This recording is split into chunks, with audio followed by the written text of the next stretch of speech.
Bueno, pues bienvenidos a La Marimorena. Déjenme que les comente que vamos a hablar, por supuestísimo, de ese desafío que ha lanzado la Asamblea Nacional Catalana después de la Diada. Lo van a ver en unos momentos. ¿Cómo le llaman ellos a la actitud que van a tener a partir de ahora? Desobediencia. Desobediencia hasta conseguir la independencia catalana, la separación catalana y la ruptura de la unidad de España. Van a estar dos personas de la Asamblea Nacional Catalana con nosotros y vamos a hablar de exactamente hasta dónde pretenden llevar ese aviso de desobediencia. Van a ver también algunas de las cosas que han ocurrido ya en algunos de los actos.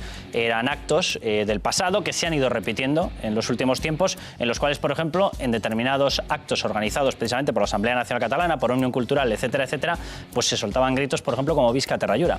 Van a ver las imágenes. Vamos a hablar también, por ejemplo, con Ignacio Gordillo, a ver hasta dónde se puede llevar o qué es lo que tiene que hacer el Estado, precisamente, si este desafío se plantea como lo está planteando en estos momentos la Asamblea Nacional Catalana. Vamos a hablar con uno de los asesores, de los antiguos asesores de Angela Merkel, con Jürgen Donges, para que nos confirme exactamente qué es lo que está pasando por la cabeza de la Unión Europea cuando escucha esto de la independencia catalana y cómo se lo está tomando, por ejemplo, una persona como Angela Merkel.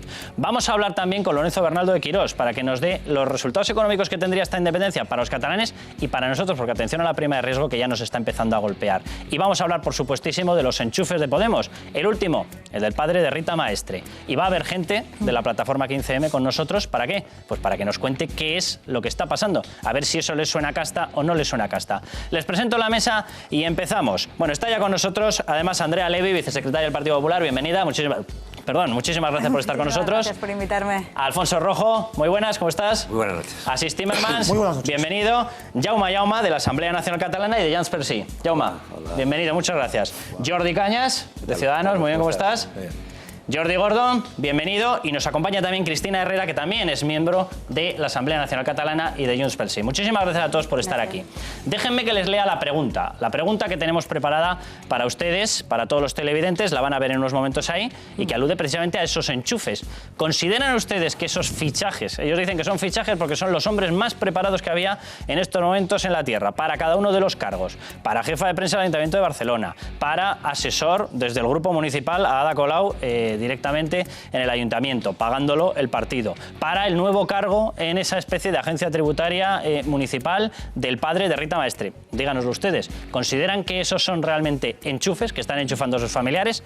Ahí tienen el resultado. Bueno, vamos a ver esa declaración que hacía Andrea, Jaume, la Asamblea Nacional Catalana, día después de la Diada, ayer mismo, y hablaba directamente y decía, no, lo que toca ahora es desobedecer. Desobediencia, atención. Nosotros estaremos preparados, si hace falta, para posibles actos de desobediencia, como por ejemplo en el tema de los impuestos. En algún momento exigiremos que el gobierno catalán ponga toda la musculatura para tener una agencia tributaria potente. Y ese será un acto de soberanía que el país tendrá que hacer en algún momento de su trayecto hacia la independencia. Del seu trajecte cap a la independència. Andrea, esto va increciendo. Tuvimos lo del 9N, se tuvo que presentar querella. Tenemos, de hecho, la discusión sobre si las elecciones que se han convocado el 27S son plebiscitarias, no son plebiscitarias. Ellos lo presentan oficialmente como que no, pero luego van diciendo que sí que lo son. Ya se habla de si eso es legal o no es legal. Y ahora directamente una advertencia y un llamamiento a hacer una desobediencia. ¿Qué está pasando y qué se tiene que hacer con ello? Bueno, son declaraciones ciertamente preocupantes, ¿no? Porque cuando uno inicia esta senda de la desobediencia civil y decir que no quiere cumplir la ley, que no quiere pagar los impuestos, pues al principio lo puede hacer por una causa que él considera legítima, ¿no? Pero es que luego todo esto puede ir a más y entonces ya no atenderán a razones, porque, oiga, si yo pues no tengo que pagar impuestos, pues luego tampoco tengo que respetar los límites de velocidad de tráfico y ya esto va a ir creciendo y viviremos en el caos y en la selva, ¿no? Yo creo que hay que recuperar la cordura y el sentido común. Este tipo de llamamientos yo creo que en un Estado democrático y en la Unión Europea pues no son permisibles, no son tolerables. Yo creo que vivimos en una democracia porque se cumplen las leyes. Y me preocupa que lo haga la Asamblea Nacional de Cataluña, pero aún me preocupa más, me preocupa muchísimo, de hecho, que, por ejemplo, Junts pel Sí, ¿no? Esta candidatura de la que forma parte, pues un presidente de la Generalitat hasta este momento pues pueda tener el apoyo de un partido como la CUP, la Bildu catalana, que directamente pues ya están llamando hasta a salir de Europa y salir del euro y plantear pues acciones de este tipo, ¿no? Yo creo que estamos entrando en una dinámica muy peligrosa. Yo creo que en democracia pues cualquier opción política es legítima, pero plantear desde luego sombras de democracia, que es incumplir la ley, es muy peligroso, y desde luego el Gobierno de España va a estar en todo momento para asegurar la tranquilidad de todos los catalanes, que no es otra cosa que hacer que se respete y se cumpla la ley, que no es otra cosa que la garantía de la democracia. Jaume, estáis llamando a la desobediencia. ¿Pensáis que va a ocurrir algo? ¿Pensáis que la Fiscalía va a actuar? ¿Pensáis que se os van a parar los pies? Por supuesto que actuará la Fiscalía en cualquier caso. O sea, eso ya está más que demostrado porque se ha actuado en muchas ocasiones. Quería matizar un par de cosas que se han dicho. La CUP es un partido político que es la izquierda independentista, radical, feminista y anticapitalista. Lo digo porque la CUP proclama salir de Europa desde que su concepción ya hace bastantes años, o sea que no se puede ir paralelamente al proceso, aunque son independentistas y están en el proceso.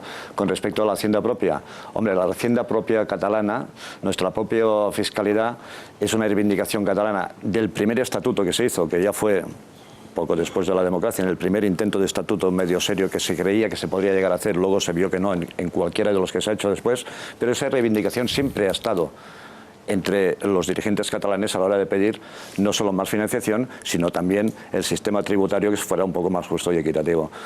Para no alargarme, nosotros, como tú comprenderás, Carlos, como siempre hemos hecho, desde la militancia independentista no vamos a estar mirando a los tribunales, porque si miramos a los tribunales no haríamos nada. O sea, ¿sois conscientes de que os vais a saltar la ley?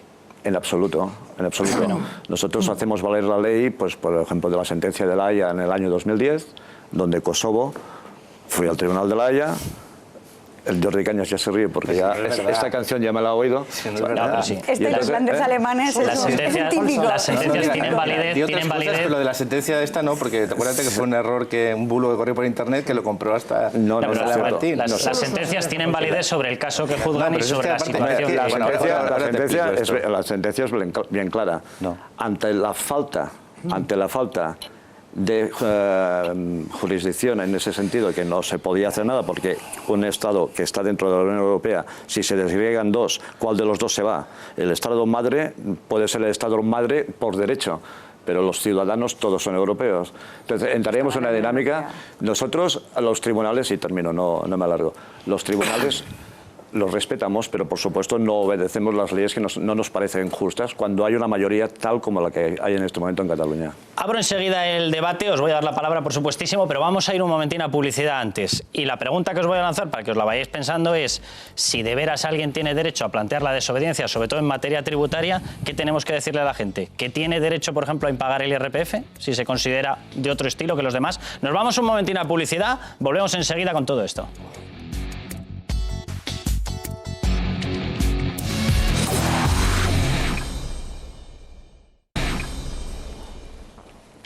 Bueno, pues ya estamos de vuelta. Jordi, así os voy dando la palabra. Cristina también quiero que nos hable, por supuesto. Ella es miembro, como decía antes, de la Asamblea Nacional Catalana. A ver qué es lo que significa o hasta dónde pretenden llevar esta historia de la desobediencia. Una desobediencia que además ya la cifran en temas económicos. Y dice, no. Podemos hacer desobediencia en el pago de impuestos. Como lo hagamos todos, no sé yo muy bien dónde acabamos. Pero bueno, atención a algunos de los mensajes porque hemos empezado a buscar qué ocurre en actos organizados por la Asamblea Nacional Catalana, Òmnium Cultural y demás. Y nos hemos encontrado con cosas como estas que van a ver. Atención. ¡Visca la terra! ¡Visca la terra! ¡Visca la terra! ¡Visca, visca, visca! ¡Visca terra lliure! Muchas gracias. Jordi, esto, cuando yo lo he oído con respecto a otros grupos terroristas, a otras bandas terroristas, normalmente iba detrás una actuación de la Fiscalía. Sí, por supuesto. Es un poco inaudito que la Fiscalía permaneciese impasible ante lo que es jalear un grupo terrorista. No es visca la terra lliure, es visca terra lliure. Es un pequeño matiz. Generalmente los independentistas, cuando quieren escapar de la acusación de que están jaleando un grupo terrorista, dicen visca la terra lliure, visca la tierra libre. Claro, cuando dices visca terra lliure, estás diciendo visca un grupo terrorista, es como si dices Goraeta. Entonces, cuando este señor dijo esto, ese cantante, no fue silbado, no, fue aplaudido fervorosamente por todos los miembros de la Asamblea Nacional de Cataluña que estaban en la primera fila y todo el pabellón, ¿no? Pero bueno, no nos tiene que extrañar, Bildu ha apoyado la presentación de la candidatura de Junts pel Sí, ha asistido en la Meridiana, donde hubo el atentado de Hipercor, para escarnio de la mayoría de los ciudadanos de Cataluña, que ver como el brazo político y la marca blanca de la antigua Batasuna, pues apoya al señor Artur Mas, al señor Romeva y al señor Junqueras en su lista electoral y asiste a la manifestación del 11 de septiembre. De cualquier manera, ante lo que tú planteabas de la insumisión o el desacato o el incumplimiento de las obligaciones, a ver, estamos en unas elecciones donde la lista de Junts pel Sí propone un golpe de Estado. Tiene una hoja de ruta que es un golpe de Estado con luz y taquígrafos. Ha diseñado un golpe de Estado contra la democracia española. Por lo tanto, que ahora digan que no van a pagar la agencia Hacienda, pues bueno, pues yo sinceramente es como cuando te planteas que en 18 meses vas a programar la independencia, estas declaraciones parece que tampoco se lo acaban de creer, pero de facto lo que hace el señor Sánchez es simplemente apoyar un discurso que está planificando, repito, y creo que decirlo con todas las letras y con esta contundencia, una hoja de ruta que supone un golpe de Estado contra la democracia. A partir de aquí, actúa la Fiscalía. Yo lo que espero que actúen los ciudadanos y que voten. Es decir, los ciudadanos catalanes tienen que saber qué se juegan este próximo 27. Si están dispuestos a que esta amalgama de partidos políticos dirigidos por Artur Mas y con el apoyo de una sociedad civil absolutamente dopada y que ha sido correa de transmisión y sincronizada en el discurso político de las formaciones de Convergencia y de Esquerra Republicana, tienen que dirigir el futuro de Cataluña, si el futuro del conjunto de los catalanes va a estar en manos de aquellos que promueven un golpe de Estado contra no solo el Estado de Derecho, sino contra la democracia. Y repito, lo hacen con luz y taquígrafos, lo hacen por escrito y lo enseñan. Y para acabar, yo no sé si estos son muy insumisos fiscales. Lo que sí que sé es que la agencia tributaria les requirió para que pagaran por las camisetas que vendían y no declaraban, y han ido a la agencia tributaria y han pagado. O sea, quizás tenían que haber empezado por ellos mismos y si querían ser insumisos o querían dejar de, ¿cómo decían?, desobediencia, ¿no? Pues haber ido a la agencia tributaria catalana y haber pagado ahí. ¿A qué no lo hicieron? Y también, y ahora para acabar, el año pasado pidieron a los catalanes que en vez de ingresar el dinero en la agencia tributaria lo hicieran en la agencia tributaria catalana. Bueno, creo que lo hicieron 1000 y pico. O sea, ni ellos mismos lo hicieron. Por tanto, a mí esto me atemorizan relativamente poco. A mí lo que me preocupa es que hay una formación política que puede ganar las elecciones en Cataluña y que puede intentar un golpe de Estado contra nuestra democracia. Eso sí que es preocupante. Tú eres miembro de la Asamblea Nacional Catalana y además miembro de esa lista a la cual se estaba refiriendo Jordi Cañas, Junts pel Sí.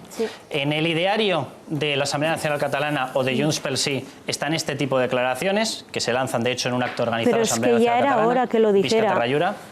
Visca la terra lliure. No, visca terra sí, lliure. tan. No, sin el artículo. Visca la terra lliure es lo que dicen. Y es lo que decimos todos nosotros. A mí si este señor se comió el artículo, me da lo mismo. Yo lo que les digo es que nosotros queremos una tierra libre. Sí, sí. No, pues yo cuando... Venga, he venido a Barcelona hoy, ¿eh? Sí. He cogido el AVE.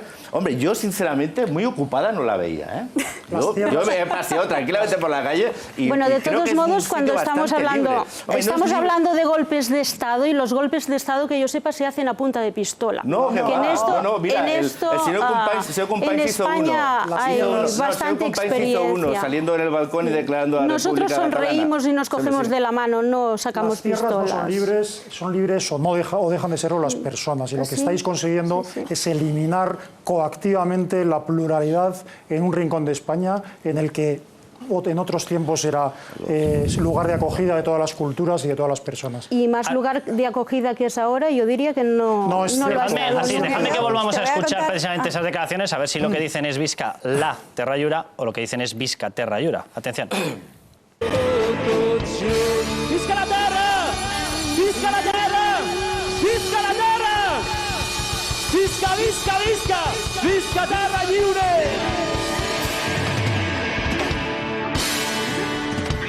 Muchas gracias. Hombre, se le olvidó, tenemos que llegar a la conclusión de que se le olvidó por el camino. Y luego dice Visca, Visca, Visca, Visca Terra Lliure. Nosotros no hacemos invocaciones a ningún partido terrorista, eso por descontado. En ese terreno yo creo que es peligroso. Yo creo que tenemos que partir de una cosa. Primero, no ha habido violencia en Cataluña. No. Y las manifestaciones de la Diada ha sido pacífica, ha sido festiva. Y yo creo que eso es muy importante y mantenerlo creo que nos conviene a todos que eso no pase ahí. 2, Terra Lliure no existe como grupo terrorista ya. No existe. Entonces creo que esto de que alguien pueda decir ahí y que se interprete que es un grupo terrorista y estamos haciendo loas a un grupo que desapareció y que ya no existe, no tiene actividad y que renunció a la violencia, etcétera, etcétera, pues yo creo que no tiene sentido. Es lo que simboliza. No desaparecieron hace tiempo. Súbete a un estrado y no lo admitirías para ningún...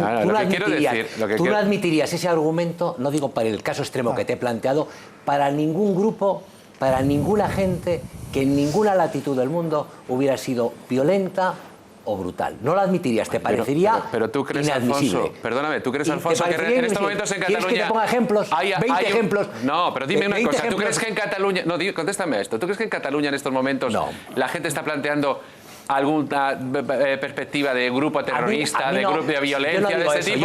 Yo no lo creo. Es que podemos trivializar. Y meterlo en el debate creo que es... Tenemos que dar gracias, no es preocupante, o sea, es decir, nadie tiene que asustarse, no es preocupante, pero si trivializamos todo hasta el extremo del que lo has hecho tú, yo no estoy trivializando, dame una información. Si partimos del supuesto, es que bueno, ya no existen y no hacen actos hace muchos años. Y ese es mira, yo lo que creo, y esto es un ejemplo, es que en este larguísimo partido que hay entre el independentismo catalán y España, que lleva 40 años, se han perdido casi todos los sets y los juegos por incomparecencia.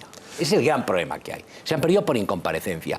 Y sí es cierto que estamos permitiendo una vez más que se imponga la agenda y que se impongan hasta los argumentos. Es decir, él ha dicho, habiendo una mayoría tan abrumadora, bueno, no sabemos si la mayoría es abrumadora. Las mismas encuestas del CIS catalán dicen que el número de residentes en Cataluña que no son partidarios de la independencia es superior en un porcentaje cada vez mayor a los que quieren la independencia. Sin embargo, hemos admitido hasta en los programas deportivos, algunos de esta casa, que el mensaje del independentismo sea... Es decir, aquí hemos convertido, los periodistas hemos permitido que la idea esa de que el independentismo era un aluvión, que lo ocupaba todo y que no había nada más, era cierto. Y hemos visto que no es cierto. No es que... Es precioso el montaje de la Diada, está muy bien hecho, está muy bien planteado, es estéticamente bonito. Pero bueno, si te gusta representa norte, eso, sí, claro. ¿Qué porcentaje de la sociedad catalana? Y después, toda esta historia es insensata. Es decir, plantearse un proceso independentista al margen de leyes, de no pagar los impuestos, es insensato desde el punto de vista aritmético. Es insensato. Y nosotros, sin embargo, estamos dándole, sobre todo los periodistas que estamos en estos fregados, carta de legitimidad. Es una insensatez del principio al final.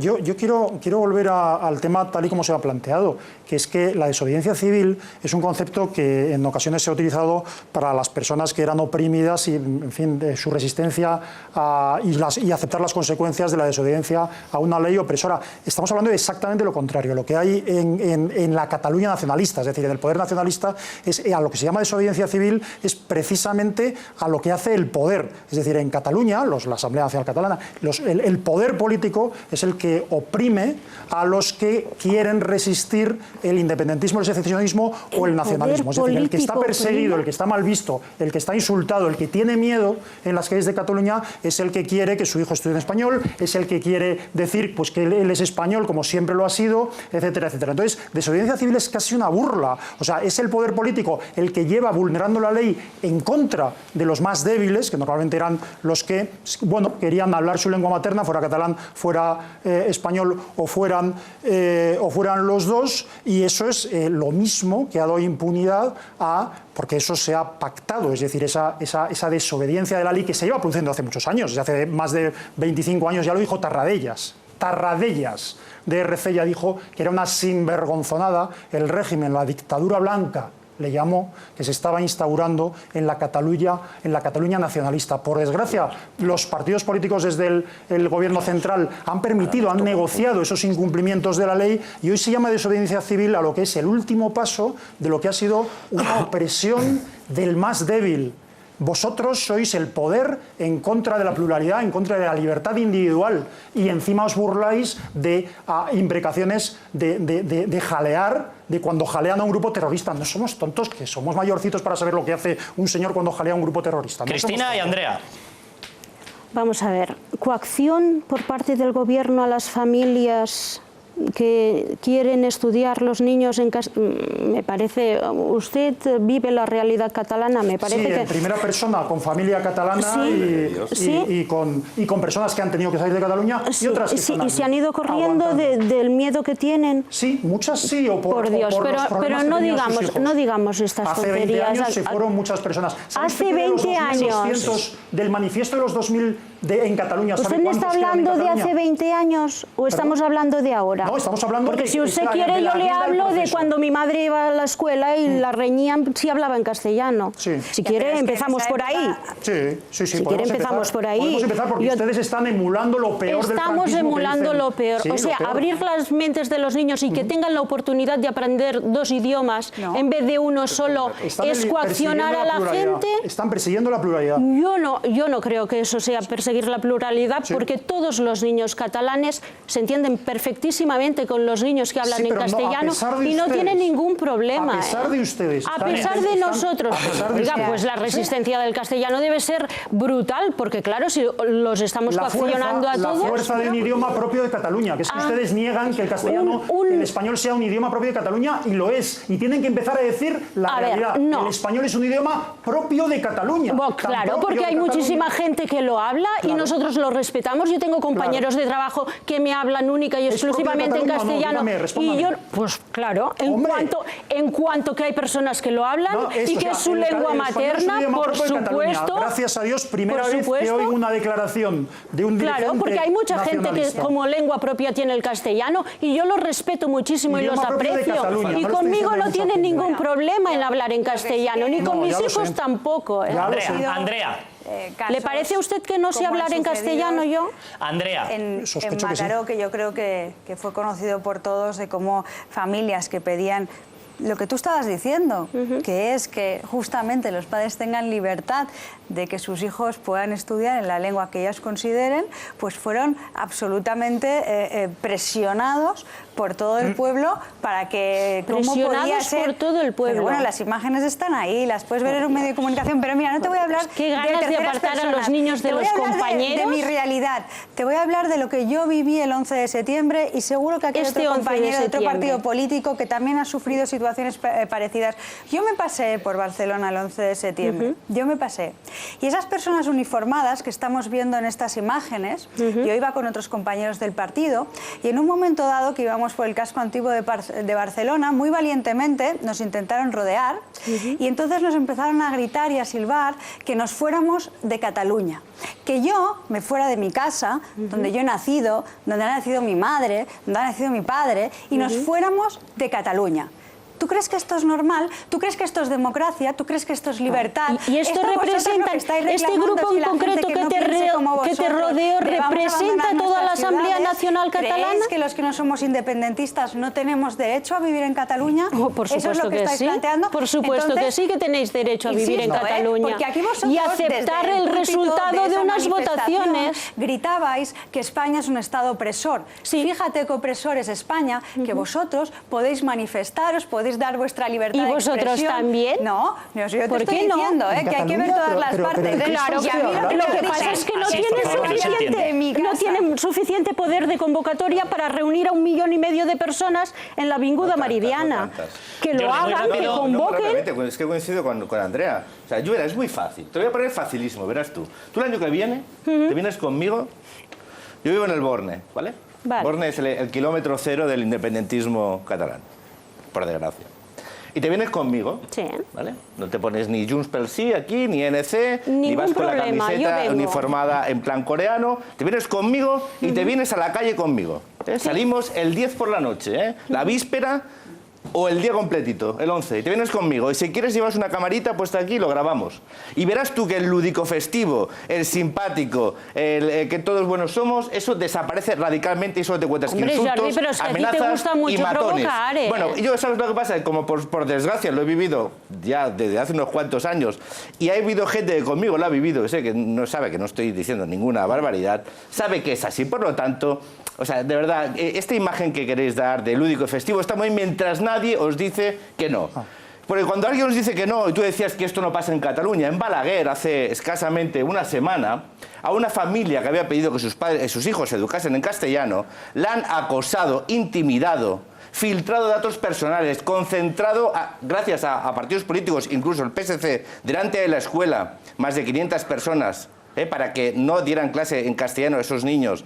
Se han filtrado los datos personales del negocio y los datos personales de los padres, hasta que finalmente han tenido que rendirse con presiones del Servei de Educación. Claro que sí, porque el matonismo en Cataluña existe y porque funciona así. Entonces, oye, y ya está. Contéstame una pregunta. No, la revolución esta que decís Deja de chillar es una y revolución muy contéstame rara una en este pregunta. mundo, porque es la revolución desde lo institucional, desde gente que lleva gobernando 30 años en Cataluña. ¿Por qué no me contestas una pregunta? Por la vida y de revolucionarios tenéis nada, porque tenéis todo el establishment político, todos los instrumentos mediáticos, tenéis todos los recursos económicos y encima vais haciéndole a la gente que se calle, todos los recursos económicos y amenazándola. Y claro, mientras tú no hablas, eres estupendo y muy buen niño. Cristina, claro, Cristina, oye, Jordi, contéstame una pregunta. Cristina y Jaume, dejadme porque tenemos una conexión con Ignacio Gordillo. Os devuelvo la palabra para que contestéis, pero como me da la sensación de que Ignacio Gordillo va a ir mucho más por la tesis de Jordi Cañas que por las vuestras, dejadme que le escuchemos previamente, que además ya está escuchándonos Ignacio Gordillo, la persona que fue, yo creo que lo conoce todo el mundo, que fue fiscal.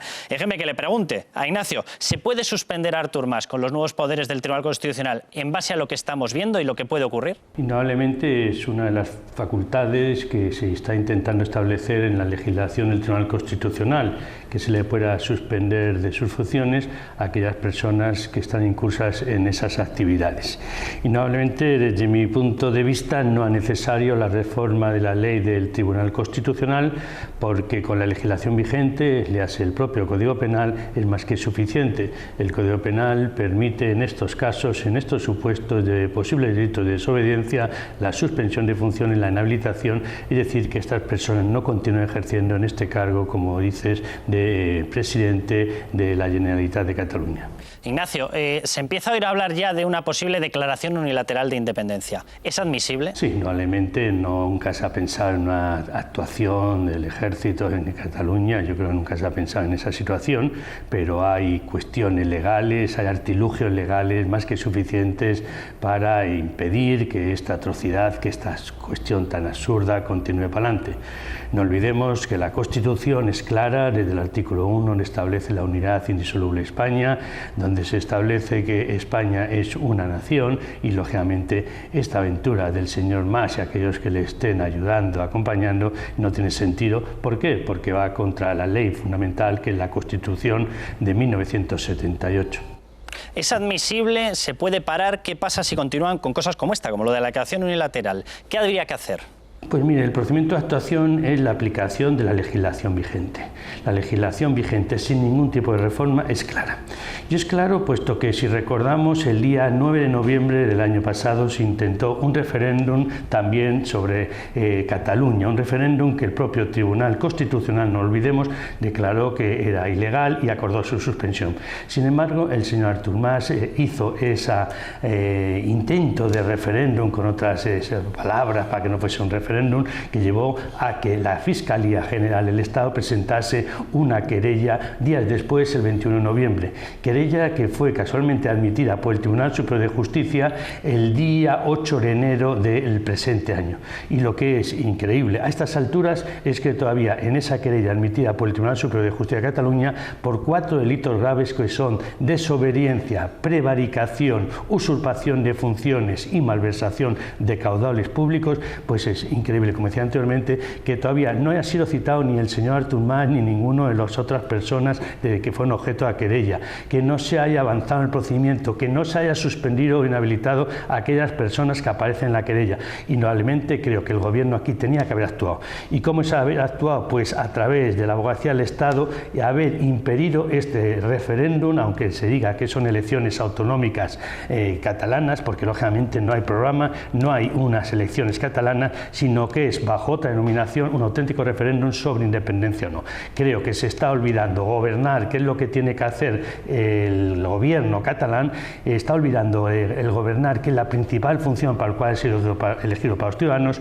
y lo que se hace es establecer ese fraude de ley, esa figura de ese referéndum, ese plebiscito que no tiene funciones, que no puede hacerlo el Parlamento ni el gobierno catalán, y lógicamente sabe que se está usurpando el Estado de Derecho.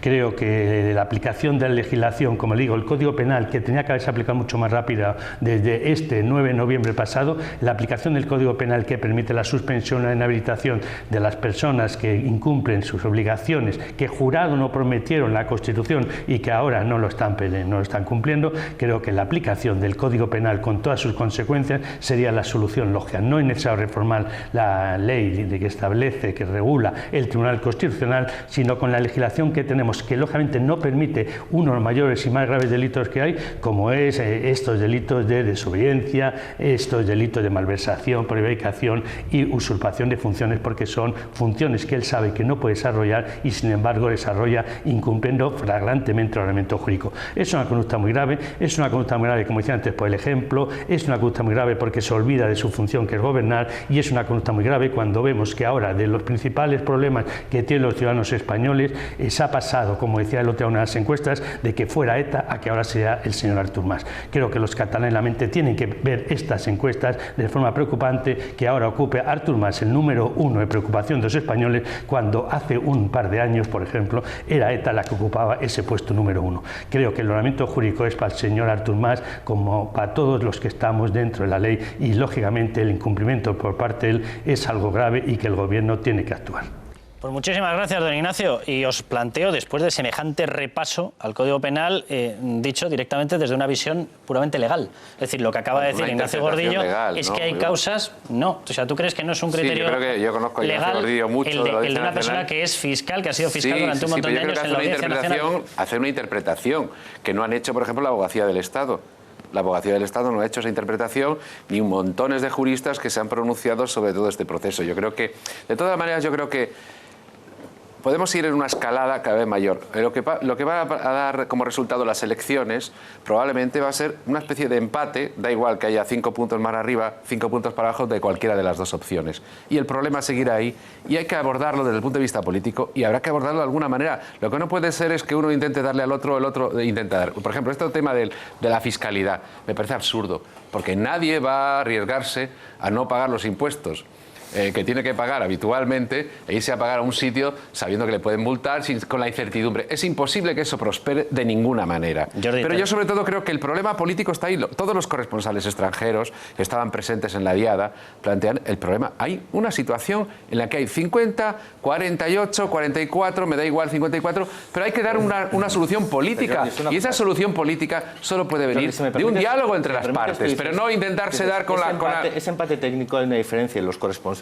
que tú decías que estaban en la diada, pero también estuvieron en la rueda de prensa que hicieron los diferentes portavoces, se quedaron muy asustados y muy sorprendidos de que decían que con una mayoría de escaños, pero no de votos, iban a iniciar un proceso de independencia en Cataluña. Claro. Tú dices, no, un empate que no pasará nada. No, yo no he dicho que no pasará nada. He dicho que el problema está ahí. Porque además el 12%, solo el 12% de los que se declaran independentistas están a favor de una declaración unilateral de independencia. Lo cual es otro problema añadido para la parte independentista. Pero la hoja de ruta es pero los ciudadanos han expresado. Déjame que se lo pregunte a Jaume, porque tal y como ha planteado esta cuestión Jordi Gordon, en el momento en el que hay respaldo, mayoritario o no mayoritario, pero de un grupo de gente lo suficientemente importante, aunque se esté pidiendo saltarse las leyes, se supone que ya tiene que tratarse no como un problema de incumplimiento legal, sino como un problema político.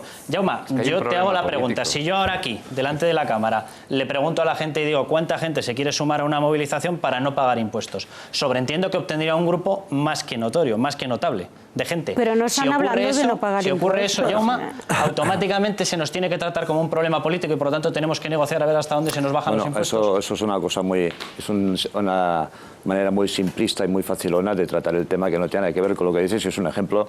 yo podría decir lo mismo vuestro, muy malo. No lo voy a decir, pero podría decirlo. Lo que quería decir, aprovechando que tengo la palabra, es que, hombre, la verdad es que me avergüenzo bastante de que aquí se hable de terrorismo en un movimiento como este, que es ejemplar en el mundo en cuanto a pacifismo, voluntad democrática y de buen hacer de todas las personas, yo no pido que aquí se comparta nuestro ideario y que se quiera la independencia de Cataluña. No vengo a pedir eso, pero sí que me pongo en mi sitio cuando hay que pedir un respeto al pueblo catalán, cuando cada vez que venimos a Madrid o que hacemos algo, sale o la ETA, o los nazis, o no sé quién. O sea, eso se tendría que empezar a acabar porque el terrorismo en Cataluña no ha habido prácticamente nunca. Eso fue, estáis hablando de un grupúsculo que no fue nada, afortunadamente, que no trascendió para nada y que hicieron el ruido que hicieron en el momento que lo hicieron.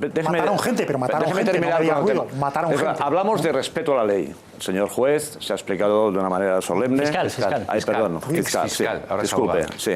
La Fiscalía se sigue manteniendo, el estatus de fiscal, no se pierde. Se ha explicado muy bien y muy claramente. Lo hemos oído. Entonces, vamos a hacer una cosa. El PP, que es el primer incumplidor de leyes de este país, y sin ir más lejos, tiene 16 recursos en el Tribunal Constitucional. Eso no quiere decir incumplir la ley. Sí, porque tiene sentencia y no la ha cumplido. El gobierno de la Generalitat puede recurrir una ley si considera que hay un conflicto de competencia, pero decir que es incumplir la ley es muy equivocado. Es decir, tú si crees que hay una persona que no tiene la razón, pues como crees en la justicia, entiendo, pues vas y ves a ver el tribunal que es el partido modelo que hemos seguido todos, que cumple la ley y se la salta la torera. Es que como hacéis el batiburrillo, a mí estabais hablando de los corresponsales internacionales y me ha venido a la cabeza esa entrevista tan interesante entre Raúl Romeva y el corresponsal de la BBC, ¿no? Que se quedó atónito cuando Raúl Romeva le iba contando su sarta de fantasías de no, pero estaremos en la Unión Europea porque al día siguiente nos aceptarán. Y se quedaba con los ojiplático diciendo, pero exactamente qué me está contando, eso no es así, señor Romeva. Cuando os enfrentáis a la realidad, a los datos contantes y sonantes, cuando os lo dicen, se os desmonta el castillo como si fuera un castillo de naipes. Porque es que estáis diciendo mentiras, no estáis diciendo la realidad. Si nos hubierais dejado votar en su momento, hubiéramos podido votar. Y lo que más fácil gracia me hace es que tú vengas aquí y hables de pueblo de Cataluña. Jordi Cañas y yo somos tan pueblo de Cataluña como tú, aunque no vayamos a esta manifestación uniformados. Entonces no hables tú de pueblo de Cataluña y que si viene el pueblo de Cataluña... Jordi Cañas y yo nos conocemos del Parlamento y que habíamos... Pero digo yo que seremos pueblo de Cataluña también, pero es que como tú hablas de un pueblo y quieres hablar solo de tu pueblo... Otra cosa muy distinta es que no estamos en las antípodas unos de otros. Cuando se contrapone la democracia al voto, eso se llama nazismo. Quiero decir, la libertad individual... Eso no se lo tolero más, siento mucho. A usted no le he dicho nada. Cuando se contrapone la libertad individual al voto, eso es totalitarismo. La libertad individual no puede ser coartada por el voto. Quiero decir que lo que hay que examinar verdaderamente es cuál es la libertad de cada ciudadano para... en fin, para vivir en un sitio donde la opinión pública no esté... En Cataluña puede votar no o al PP o donde lo que quiera. Opinión pública, no me solo interrumpo la frase, donde la opinión pública está absolutamente controlada, subvencionada por el poder. O sea, ustedes son el poder que está oprimiendo cualquier disensión. Y yo solo lo que digo es que no me contrapongan el voto a las libertades individuales. Ni el 99% de los catalanes o de todos los españoles, y por supuesto menos un 40, un 50, un 60, me es igual, puede obligar a los ciudadanos a perder su libertad individual y a ser extranjeros en su tierra. Sí, creado por la administración. Bueno, pero da igual, habrá que resolverlo. ¿Y cómo se resuelve? ¿Tirándose los trastos a la cabeza o buscando soluciones políticas? Veamos cómo está el mundo. ¿Qué tal instaurando la libertad? Veamos cómo está el mundo. Veamos cómo está el mundo. Veamos lo que ha pasado en los sitios donde se lleva demasiado lejos la confrontación y los extremos imponen su visión. Acabamos en tragedias y en desastres. Esa es la realidad. Y ahora mismo, en Cataluña, yo creo, y en España, porque todos perdemos en esta situación, si seguimos en esta escalada, hay que buscar soluciones políticas, hay que sentarse, hay que dialogar. Se habla muchas veces, el Partido Popular, por ejemplo, habla muchas veces de la transición, de lo modélico de la transición, porque, bueno, desde mi punto de vista sería discutible. Pero hay una cosa que es evidente, es decir, sin diálogo político, ¿a dónde vamos? Sin diálogo político, ¿a dónde vamos? Jordi, la mayoría de los ciudadanos quieren la confrontación, no. Alfonso, pero nos está escuchando ya Jürgen Donges. Don Jürgen, muy buenas noches. Muy buenas noches, señor Cuesta. Jürgen, con el conocimiento que tiene usted, con las etapas que ha estado usted asesorando directamente al gobierno alemán, etcétera, etcétera, estaba hablando Jordi Gordon de que hay que buscar una solución a la situación en Cataluña. ¿Es una solución lo que se está poniendo encima de la mesa? ¿Se lo tomaría la Unión Europea, se lo tomaría Alemania como una solución esto de plantear directamente una independencia? No, aquí, al menos aquí en Alemania, y creo que también a nivel de la Comunidad Europea en Bruselas, el tema de la independencia no es un tema. Si Cataluña quiere declarar su independencia, esto significa que se salen de la Unión Europea, se salen del mercado común único y se salen del euro y se acabó. No es cuestión de negociar nada. Es decir, ni siquiera se aceptaría esa negociación, esto que se inventaba en la tertulia, en el debate de, no, habría que negociar políticamente. La Unión Europea no aceptaría ninguna negociación. No, porque es un concepto básico de la Unión Europea el mantener, digamos, la unión con los Estados miembros así como están. Nadie quiere una proliferación de Estados miembros y ese tipo de cosas.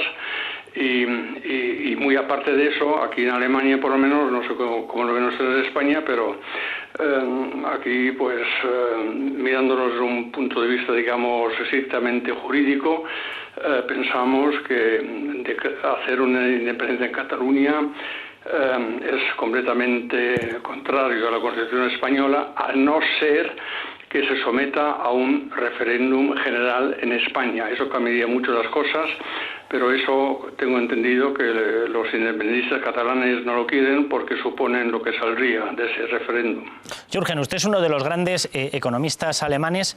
Desde su punto de vista, ¿qué ocurriría con Cataluña si esto llegase a esa hipótesis, se plantea esa separación y automáticamente quedan fuera de la Unión Europea? ¿Cómo sería esa vivencia fuera de todo ese esquema económico para Cataluña?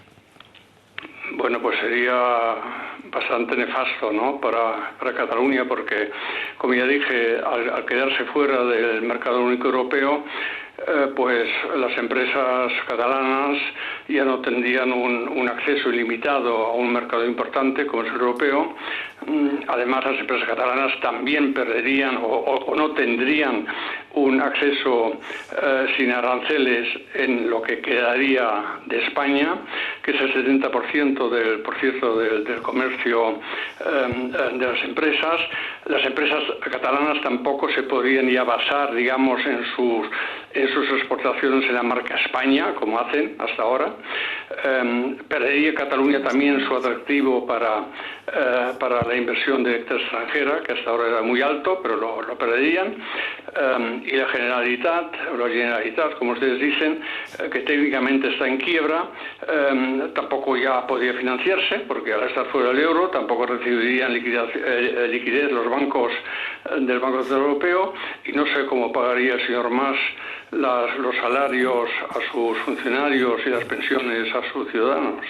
Jürgen, muchísimas gracias por esas palabras. Un abrazo muy fuerte. Carlos, ¿cuántos economistas quieres que te digan todo lo contrario? Te los traigo mañana, 10 economistas que te dirían todo lo contrario y argumentándolo mejor que tú. Y que sean asesores de Angela Merkel. Los que no quieren debatir con Garicano, ¿no? Pero una pregunta, teniendo en cuenta que la decisión de si se sale o no se sale de la Unión Europea en esa hipótesis la tendría que plantear la Unión Europea, mi pregunta es muy sencilla. De todos esos economistas, ¿cuántos tienen influencia sobre un gobierno como Alemania? No sabe si nos quedaríamos o no en la Unión Europea. Sé que nos saldríamos del euro, nos quedaríamos en el sistema económico europeo y estaríamos en todos los tratados que están todos los países que quieran estar sin necesidad de estar en la Unión Europea. Eso después de haber dicho como Suiza, Cameron que no, Juncker que no.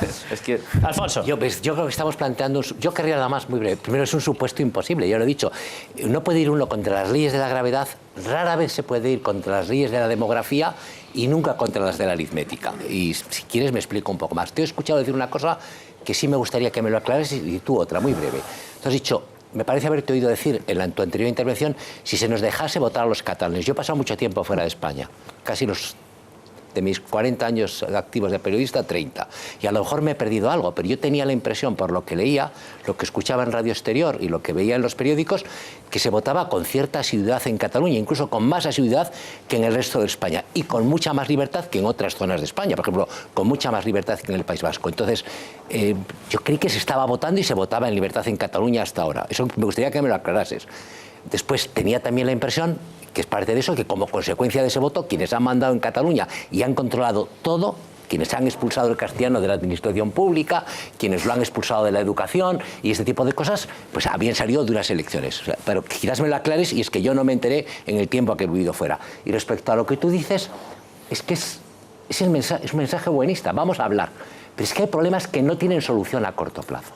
Hay un problema que si no hay aspectos tangenciales en la negociación, si no hay aspectos en común, no se puede llegar a un acuerdo. Y en este asunto es muy probable que las cosas a corto y a medio plazo no tengan solución. ¿Y entonces? Bueno, pues a lo mejor el tiempo debe correr. ¿Entonces qué? Porque ¿tú crees que la mayoría de los ciudadanos, es decir, la mayoría de los ciudadanos de Cataluña están dispuestos a embarcarse en una aventura de romper con España de una manera... Yo creo que no. Yo creo que no, aunque se sientan este país es muy sensato. Hay más tontos que botellines. Mira, salía estos días una cosa de Luis Llach en el año 2002, en un debate con Manuel Vázquez Montalbán, y Luis Llach, que va en la candidatura de Junts pel Sí, ¿no?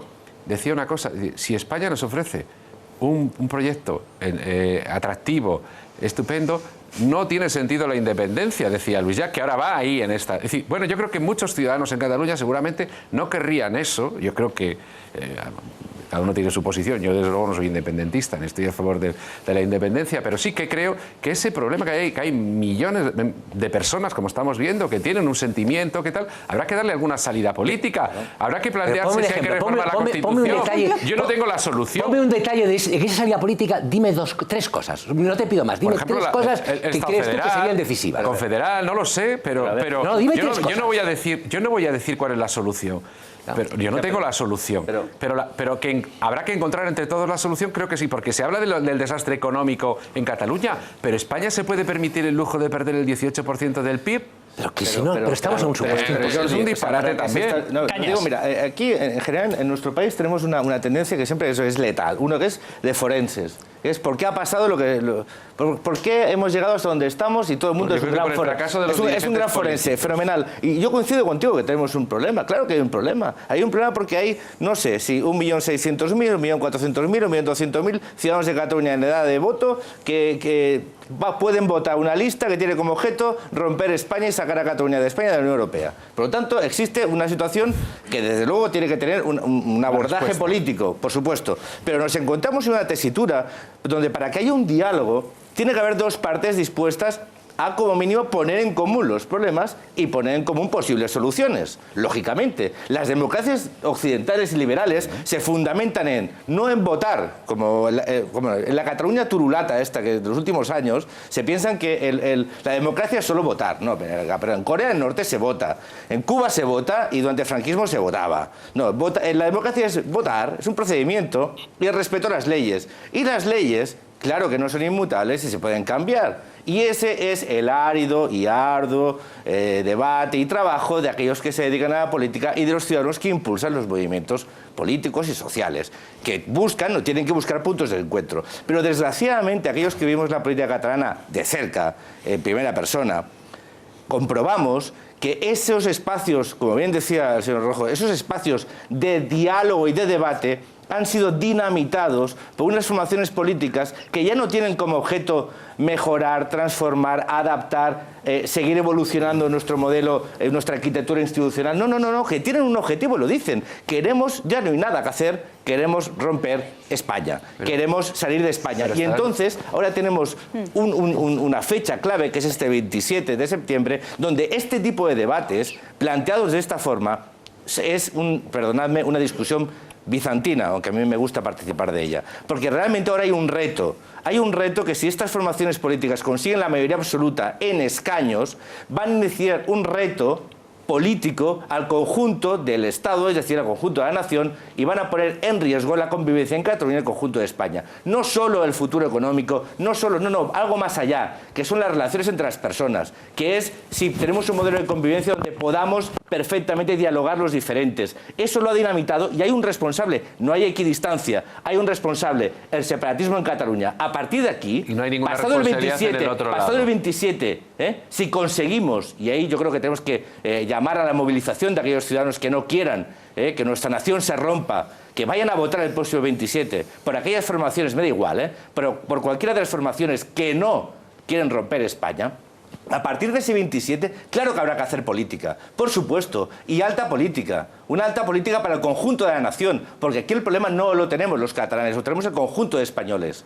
Entonces, claro que habrá que hacer política, pero para sentarse en una mesa a negociar cualquier cosa, tiene que haber la voluntad de diálogo y tiene que saberse que la suma cero en política, en una democracia liberal, no existe. Y desgraciadamente, el separatismo ha dinamitado los puentes de diálogo en el conjunto. Cristina, Cristina. Es que tengo tantas cosas de decir que, en fin, que no me va a dar tiempo. Primero, quería retomar una cosa que ha dicho antes Jordi, cuando se siente tan abrumado y tan coaccionado por la gente que por la calle le insulta y no le deja hablar. Vamos a ver, pongamos un ejemplo al otro lado.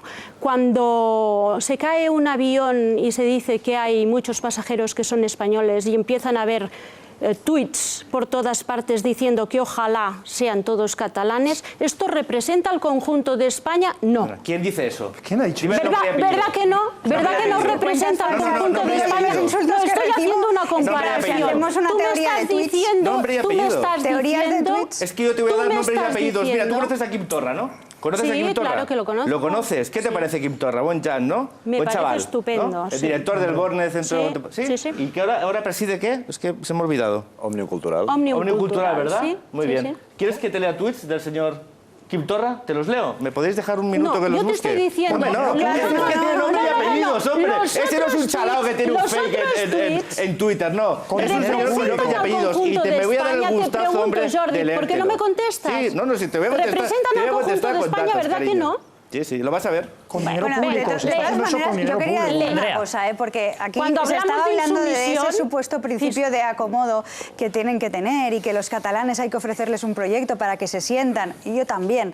Fíjate, yo en estos últimos años en los que ha salido o ha aflorado por parte de las instituciones, por parte del Gobierno de la Generalitat, esa necesidad de llevar a cabo ese proceso de ruptura, lo que yo creo que la compartíamos la gran mayoría de catalanes es salir de una situación de crisis económica. Es que las personas que habían perdido su empleo lo encontraran. Es que las empresas que tenían que cerrar pudieran continuar con una viabilidad. Es que los comercios que tenían deudas contraídas con las administraciones públicas podían cobrar sus facturas. Eso yo creo que es gestionar desde una administración. Lo que yo no puedo compartir es que lo que se quiera gestionar son sentimientos, y lo que se quiere hacer justamente es atizar sentimientos para decir que el culpable, que el enemigo estaba del otro lado, que el enemigo es el otro, que es el Estado opresor, que es esos que hablan mal de nosotros. No, lo que compartíamos los catalanes en esos últimos años es esa necesidad de que todos saliéramos adelante. Pero eso no era una cosa solo de los catalanes, era del resto de españoles. Y yo creo que cuando nos hemos puesto y hemos hecho los sacrificios necesarios, estamos en otra situación.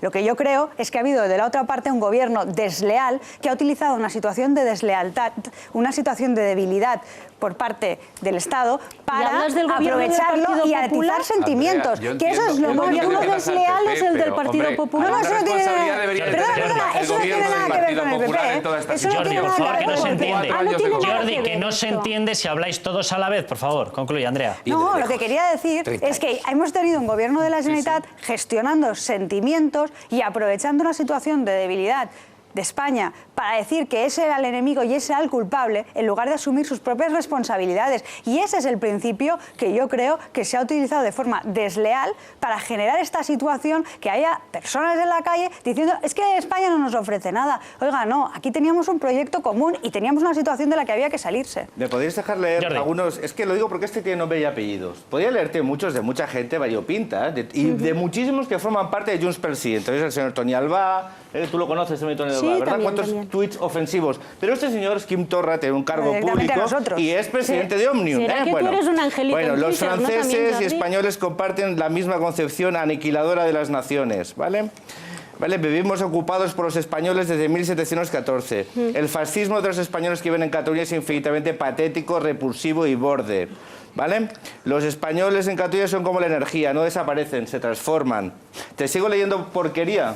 Pero es que este tiene nombre y apellidos. Este no es un fake de Twitter. Es un señor que es el presidente de Omnium. Yo te he Omnium preguntado, Cultural. yo te he preguntado, ¿y esto era respuesta de algún otro Estoy tuit? a disposición de enviaros y que si algún día queréis hacer un monográfico de Kim Torra y de tweets de personajes de vuestra lista, vamos, O podemos hablar de los trabucairas que se fueron a la casa de un concejal del Partido por favor, Popular. esto ya es ridículo. Ah, es ridículo. Lo de los trabucairas es totalmente ridículo. Claro, es que tú debes estar muy acostumbrada y resultarte resulte muy placentero que te apunten con un arma. Me resulta curioso que te resulte placentero que te apunten con un arma, la verdad, debe ser una tradición catalana que desconocía. Quería responderle al señor Rojo. Si votabais. Con mucho gusto. Es que yo te digo, me pilló fuera, ¿eh? Sí, sí. A lo mejor es en la distancia. No, yo lo que le puedo comentar es que aquí se intentó hacer de forma negociada un referéndum. Los españoles lo saben expoliar también, ¿te gusta? Un momento, Jordi. De forma negociada, pactada, acordada con el gobierno central, un referéndum que nosotros queríamos organizar. Se nos dijo no.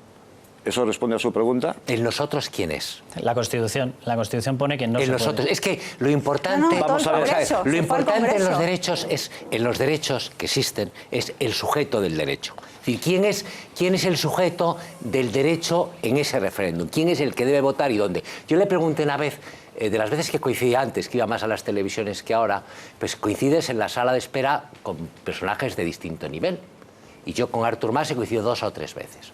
Y a veces hablando, cuando tú dices, bueno, pues en la confianza que da las croquetas del... Aquí no nos han dado nada antes de venir, las cosas como son, no ha habido ni una Coca-Cola, pero hay sí televisiones en las que... Es lo que tiene el no vivir de subvenciones. Vete a TV3 y ya verás cómo te ponen de todo. O a lo mejor no, vete a ver, ¿eh? Tampoco, pero hay televisiones en las que te dan y en eso hoy hablas. no han querido ir los yo era lo que le planteaba. Hablar, ¿eh? Yo se lo planteaba a Artur Mas directamente, que en principio planteaba que el listón, quien lo había puesto muy alto, había sido Zapatero. Es decir, aquí el listón no lo hemos puesto nosotros, estoy hablando ya hace unos años, el listón quien lo puso aquí de alto fue Zapatero, y yo le preguntaba sobre el sujeto del derecho, el derecho a pronunciarse sobre Cataluña. ¿Quién es? ¿Quiénes son?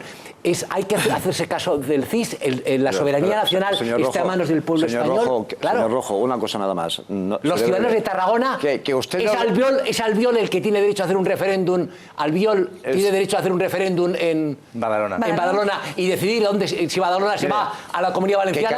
Que Cataluña es un sujeto político, lo sabe todo el mundo, menos los que no quieran saber, porque es que es todo el mundo, todos los pueblos del mundo son un sujeto político. Porque es la voluntad del pueblo que está por encima de las leyes. Son raras. La voluntad popular, la mayoría. ¿Cómo la mayoría? Oye, también os digo una cosa, si no ganamos las elecciones estas próximas, si no las ganamos, a ver quién da lecciones de democracia. Nosotros no vamos a querer meternos igual. A ver quién da lecciones de democracia. Pero las ganaremos. Pero si tenéis 74 diputados ahora, o te los teníais. Si se puede conseguir la independencia 68 vía son la mayoría. declaración unilateral, vía un golpe de Estado, con una mayoría parlamentaria, si erais 74, 71 más 3. Jordi. El problema es que los problemas políticos del momento, por ejemplo, Convergencia y Unión, en su momento, no llevaban en el programa electoral. Jordi y Jaume, no es lo mismo. Déjame que tenemos conexión. Yo quiero preguntarle a un economista, a Lorenzo Bernaldo de Quirós, por otra cuestión, por una cuestión que es directamente el coste que esto está teniendo ya para España, porque se empieza a incluir informes de Standard & Poor's, informes de BBVA, aparte de lo que podría ocurrir en Cataluña, lo que está ocurriendo ya como coste por el riesgo político para España. Don Lorenzo Bernaldo de Quirós, muy buenas noches. Lorenzo, no sé si me escuchas. Buenas noches, Carlos. ¿Cómo estás? Lorenzo, ¿qué riesgo, y si lo estamos pagando ya, empieza a tener esto del separatismo catalán para todos nosotros en España? Estamos empezando a pagarlo. Es obvio que si el proceso, como parece en Cataluña, va a abocar a una mayoría absoluta independentista y con una incertidumbre brutal respecto a durante los próximos meses, lo vamos a pagar de una manera notable, prima de riesgo, retención de la inversión extranjera y doméstica, es decir, es un tema de una gravedad económica de primera magnitud. Lorenzo, hemos pagado ya 50.000 millones, casi 50.000 millones en rescates. ¿Esto se podría, en rescates a Cataluña, se podría haber solucionado de una forma más barata, más fácil, más sencilla? No, porque el problema fundamental de la situación financiera de Cataluña contaminaba al resto de España en un escenario en el que estábamos en riesgo de cara a los inversores internacionales y a los mercados. Entonces hemos socorrido a Cataluña porque era en parte fundamental para mantener la estabilidad y la credibilidad financiera de los mercados en España. Lorenzo, muchísimas gracias por esas palabras. Andrea, visto todo lo que hemos visto y teniendo en cuenta que esto ya está empezando a tener también repercusión para nosotros, hay que empezar a acelerar esos poderes nuevos del Tribunal Constitucional, hay que empezar a tomar determinadas medidas, como decía Ignacio Gordillo. Bueno, yo creo que lo más importante de todo es que todos aquellos catalanes que sientan que este debate no lleva a ninguna parte, que hay que superarlo, que no nos tienen por qué identificar por lo que sentimos, sino que nuestros problemas deben tener respuesta en las administraciones administraciones, en los poderes públicos, que son los problemas que hemos compartido estos últimos años, ¿no? La creación de empleo, que la economía vaya bien, que haya mejores servicios sociales. Todas estas cosas deben de estar en la agenda de la Generalitat y eso lo podemos conseguir con un gobierno alternativo al gobierno independentista, al gobierno nacionalista, que lo único que hace es gestionar sentimientos. Eso lo podemos conseguir si todos aquellos que queremos superar ese debate vamos a votar el próximo 27 de septiembre. En estas elecciones no pueden decidir por nosotros. En estas elecciones debemos ir todos. Son las elecciones de los catalanes que queremos superar ese debate y por lo tanto lo más importante es ir a votar. El 27 de septiembre estamos todos convocados y lo podemos conseguir. Estoy muy optimista, soy muy optimista de que podemos conseguir que haya una mayoría alternativa al independentismo, a los que nos quieren identificar por sentimientos, a los que nos quieren imponer su discurso único, ¿no? Por lo tanto, eso es lo más importante. Y desde luego el gobierno de España desde luego el gobierno de España no se va en las mismas condiciones. Vamos a ver, es decir, hay unos que van al o todo o nada y eso es muy movilizador. O todo o nada, es decir, da igual a usted le da igual, ni 3%, ni Comunidad Europea, ni leches en vinagre. Aquí es sí o sí, y da igual. Por eso el agitar la idea de que hay prejuicios económicos no tiene el más mínimo efecto. Tiene el mismo efecto que tiene sobre el que se quiere divorciar, que le digas que le va a ir muy mal y que los niños le van a saludar peor. Si le gusta a la secretaria, es muy difícil convencerle, las cosas como son. Le gusta a Purita y a él ya le puedes decir, a ese amigo que tienes, oye, mira, que va a ser un desastre, que tu suegra te va a correr en pelo, que te van a dejar sin casa, que eso dura muy poco, que ya verás la que te vas a llevar. Al tío le gusta a Purita, se pone un pañuelo aquí, pierde 6 kilos y se va a la mierda. Eso es lo habitual. Entonces, ahí los argumentos, el raciocinio tiene muy poco que ver. Y ellos van, es decir, los independentistas van a estas elecciones con una actitud y unos argumentos que van mucho más allá que los que llevan los que no están por la independencia. Y eso les da una ventaja a la hora de las urnas. Bueno, Andrea, Jaume, Cristina, muchísimas gracias por haber estado con nosotros. Nos vamos a ir un momentito a publicidad y vamos a volver con otro tema, con el tema de estas famosas colocaciones, el padre de Rita Maestre, el sobrino político de Manuela Carmena, la pareja de Ada Colau, los del Kichi. ¿Qué está pasando? ¿Son enchufes? ¿No son enchufes? ¿Tienen alguna justificación, como dicen ellos, que aseguran que eran los más preparados que habían encontrado? Y ahí estaban, los tenían ellos casualmente metidos en sus familias. Va a estar con nosotros una persona de la plataforma 15M a los que les vamos a preguntar, fueron el origen, eso dice por lo menos Pablo Iglesias, de estos movimientos de Podemos y demás, a ver si ellos comparten que esto es admisible. Volvemos en nada.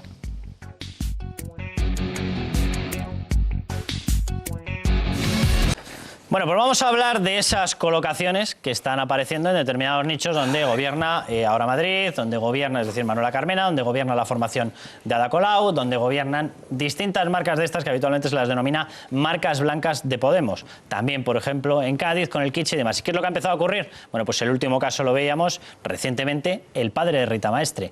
¿Es la persona más cualificada que había para ese cargo o lo que ha influido es que directamente es el padre? Vamos a ver el vídeo y les presento a la gente que ya tenemos sentada en el plató.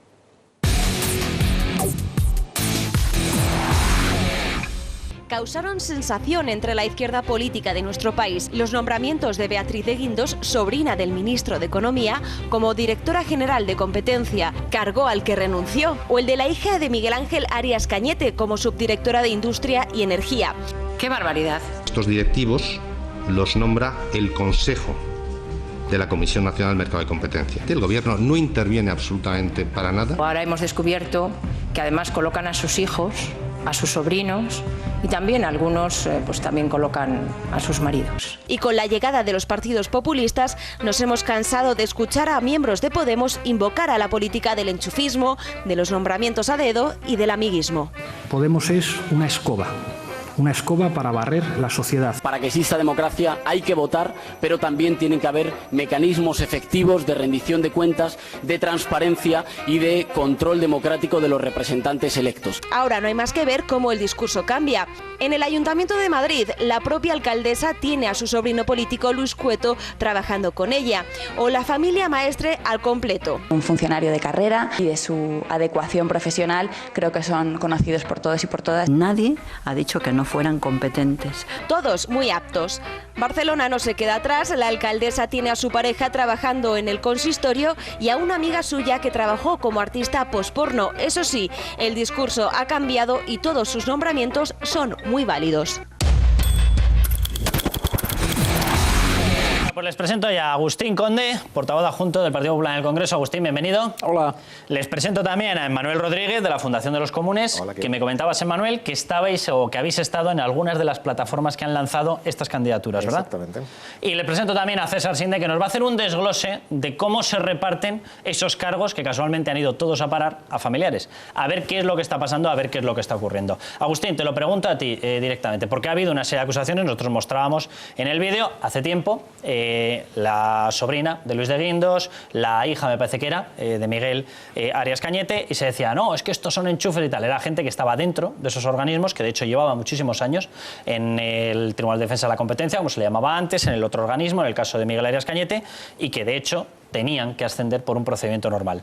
Ellos mismos dieron el paso atrás y dijeron dimitimos, y sin embargo eso no les libró de la crítica. Ahora vemos casos totalmente contrarios. Se elige por todas partes a familiares y la argumentación es, no, es que son los más cualificados. ¿Qué está pasando, Agustín? Para empezar, hay una diferencia notable, y es que esas personas a las que te referías relacionadas con el Partido Popular son personas que ganaron unas oposiciones públicas y que fueron las personas que demostraron por un procedimiento objetivo tener más méritos que ninguno para estar donde estaban. Es decir, no fueron nombrados a dedo por nadie, sino que ganaron unas oposiciones.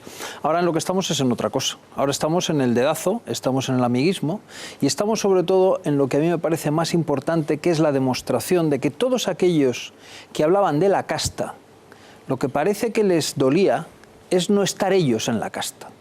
Estos lo que han querido es posesionarse del poder para hacer todo lo malo, que muchas cosas se han hecho mal, para hacer todo lo malo y hacer todos los vicios de ese supuesto sistema de castas.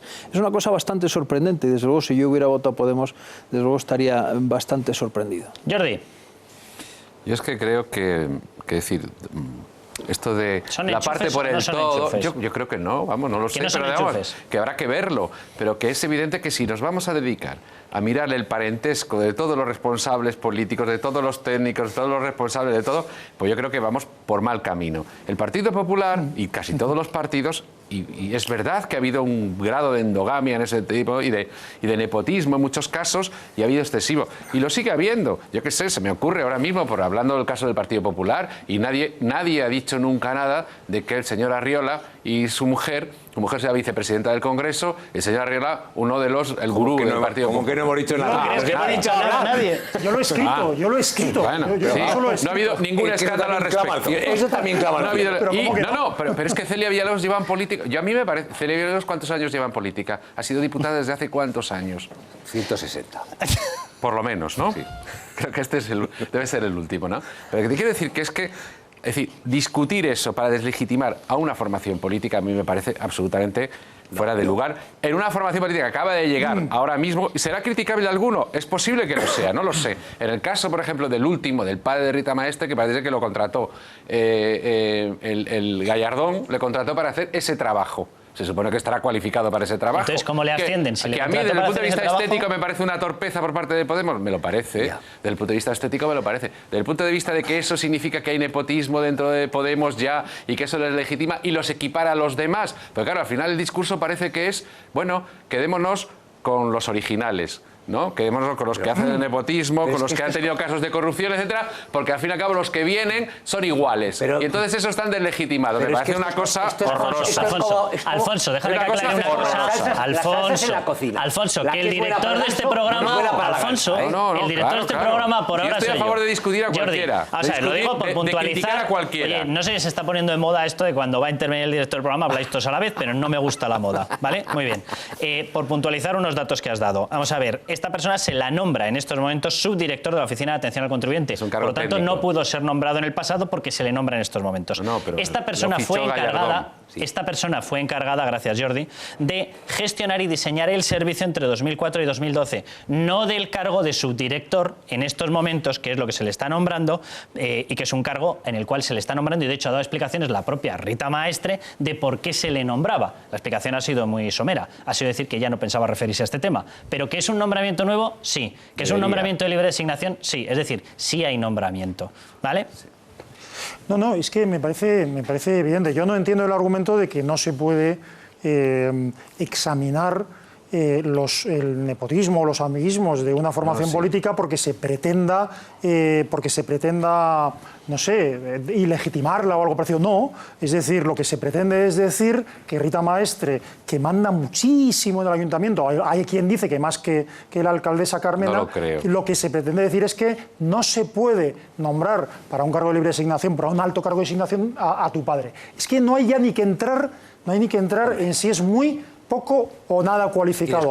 No se puede, es una barbaridad. ¿Qué ocurre? Que lo que está sucediendo no es, yo discrepo en que es que estos almas de la caridad han llegado y entonces hayan empezado a hacer las cosas que hacían otros. No.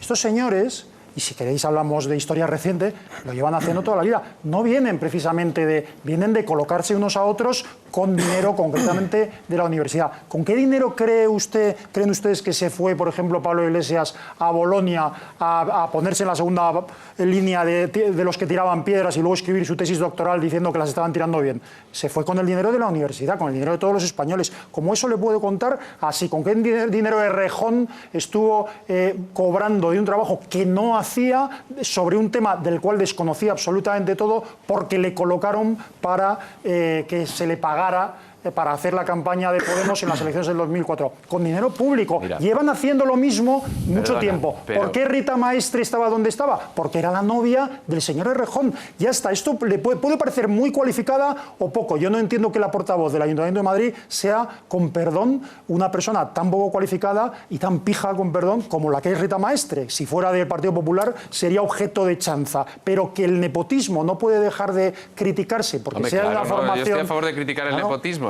Absolutamente a favor de criticar, pero eso no deslegitima a Podemos como formación política tú, que sí, y sobre todo regular, a los millones de personas y a esa alternativa política, porque además, si estamos discutiendo esto en parte es porque gracias a que la gente... gracias a que el Partido Popular... ¿Antes no se discutía? No, perdona, no se discutía igual. El listón está más alto. Si estamos discutiendo eso, yo creo que es bueno. O sea, antes se colocaba el tío y se ha oxigenado la vida política y somos más exigentes ahora. Ahora lo somos más. Y lo somos más porque hubo un movimiento social, hubo un movimiento de cabreo de la gente ha protestado, se ha rebelado contra la corrupción que ya ha llevado adelante el Partido Popular, que sigue siendo el gobierno, que no nos olvidemos, y que no ha dado explicaciones sobre ese tema, de casos muy graves. Entonces yo creo que se ha oxigenado y eso ha sido bueno. Y ahora Podemos tendrá que aplicarse la misma vara de medir a todos. No se la aplica. Cuanto más riguroso, tú le aplicas mejor. Una vara distinta de yo no le he aplicado ninguna. Yo he dicho que yo no lo... Sí, Jordi, dejadme que le demos un repaso, César Sinde, a los distintos casos que han aparecido, a ver si se están aplicando esa vara de medir o tanto oxigenar, el globo se llena y no acaba de explotar.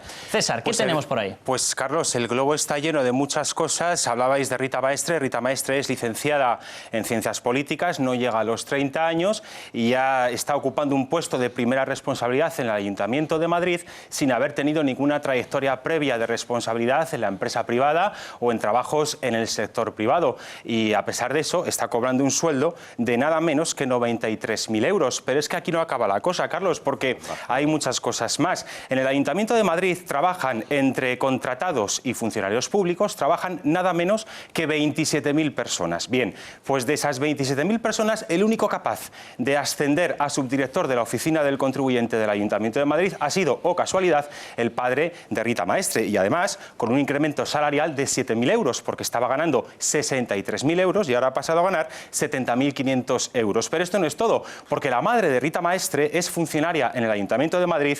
Bien es cierto que desde el año 2008, pero no es menos cierto que cobra una cantidad nada desdeñable, 50.000 euros. Así que, sumando los tres salarios de la familia Maestre, estas tres personas están llevando del Ayuntamiento de Madrid nada menos que 214.000 euros al año. Eso traducido a las antiguas pesetas, si no he hecho yo mal el cálculo, son 35 millones de las antiguas pesetas. Pero no acaba aquí la cosa, porque Manuela Carmena, la alcaldesa de Madrid, por cierto, que no ganó las elecciones porque se quedó a 44.000 votos de la lista más votada, que fue la del Partido Popular, cobra 100.000 euros, es decir, 16 millones de pesetas al año, y no contenta con con eso ha puesto de jefe de gabinete y de presidente de IFEMA al marido de su sobrina. Casualidad o no, pero es el marido de su sobrina y está cobrando nada menos que 90.000 euros al año. Y visto lo que pasa en el Ayuntamiento de Madrid, podemos también pasar al Ayuntamiento de Barcelona, porque allí Ada Colau, la alcaldesa que cobra 100.000 euros, que nunca tuvo trayectoria en la empresa privada y que se dedicó simplemente a ser activista antidesahucios, ahora es alcaldesa, está en la pomada pública cobrando 100.000 euros al año y que sepamos ha cometido 2 nepotismos o 2 enchufismos. El primero de ellos, su novio, su pareja sentimental, Adrià Alemany, está en el Ayuntamiento de Barcelona cobrando nada menos que 2.200 euros al mes. Dice el Ayuntamiento que cobra esa cantidad y que lo paga Barcelona en Común, es decir, el partido, pero no es menos cierto que Barcelona en Común recibe subvenciones por ser un grupo político con representación en el Ayuntamiento de Barcelona. Echa la ley, echa la trampa. Y la cosa con Ada Colau no acaba aquí, porque Vanessa Baliño tiene un puesto de asesora en la Concejalía de Vivienda y cobra también, según el Ayuntamiento de Barcelona, 2.200 euros al mes y tiene un parentesco o una relación sentimental con la novia de Gerardo Pisarello, el número 2 de Ada Colau. Y de Barcelona saltamos a Islas Baleares, porque allí también hay familiares enchufados. El caso más sangrante fue el de Jordan Thomas, un joven de 20 años sin ninguna formación académica, sin ninguna experiencia en el sector profesional, en el sector privado, que iba a cobrar nada menos que 46.000 euros. Eso sí, Jordan Thomas es el hijo del vicepresidente del Parlamento Balear, Vicent Thomas, del Partido Socialista de las Islas Baleares. Y seguimos en Baleares porque también aquí hay otro caso de nepotismo, en concreto Juli Fuster, el que es actualmente el director del Instituto Balear de Salud, que cobra una cantidad nada desdeñable, 55.800 euros, y que es el marido o el novio de la consejera de Salud del Partido Socialista de las Islas Baleares, Patricia Gómez. Y por último ya de Baleares pasamos a Andalucía, porque allí también hay enchufismos varios de familiares que estaban en unos cargos y nombran a otros. Es el caso de Juan María Cornejo, que es el número 2 del Partido Socialista de Andalucía, que tiene colocado en la Diputación de Cádiz en un puesto de asesor a uno de sus hijos. Eso sí, el sueldo que cobra no ha trascendido. Y por último, la actual consejera de Educación de la Junta de Andalucía, Adelaida Lacalle, esta persona que fue anteriormente rectora de la Universidad de Málaga, está cobrando, según datos oficiales de la Junta de Andalucía, 59.000 euros y en su etapa de rectora de la Universidad de Málaga colocó a 2 personas en la fundación de la universidad, en concreto a 2 yernos, o casualidad también fueron 2 yernos. Así que, Carlos, hecho este somero repaso, vemos que la izquierda se puede decir que no cree en la familia, pero a la suya hay que ver cómo la cuida. Manuel, déjame que te pregunte, porque vosotros estabais en los movimientos que empezaron a lanzar el ideario, que luego se ha acabado plasmando, ha habido unas opciones políticas, han sido votadas, han entrado en algunos ayuntamientos, etcétera. Yo tengo la sensación de que los casos que hemos estado leyendo no encajaban para nada en las reclamaciones iniciales que hacíais vosotros. O sea, cuando se hablaba de la casta, cuando se hablaba de todas estas cosas. ¿Esto os encaja lo que está pasando? Me vas a dejar hacer una pequeña aclaración, porque yo en realidad venía a hablar de la auditoría de la deuda, pero por distintas confusiones ha cambiado el tema, etcétera, y no era este mi debate. O sea, yo creo que hay una de las cuestiones que estáis planteando, no me voy a meter en los casos porque realmente es que ni los conozco, ni los sigo, ni me parece muchas veces que vayan más allá de lo anecdótico. Pero una de las cuestiones que señalabas, discúlpame que no me acuerdo de tu nombre. Agustín Conde. Agustín, una de las cuestiones que señalaba Agustín, yo creo que toca en el clavo. Es decir, estos movimientos eran movimientos contra la casta y hay una deriva, que yo creo que es natural, en convertirse en clase política. Eso es uno de los elementos que yo creo que estaba en la naturaleza de los propios movimientos que lanzaron las propias candidaturas municipalistas en el 15M e incluso en los inicios de Podemos. O sea, que es lo lógico, ¿no? No, lo que te estoy diciendo es que no es un problema moral, es un problema institucional y es un problema de cambio institucional, es un problema de democracia, de qué tipo de democracia tienes y qué calidad democrática tienes.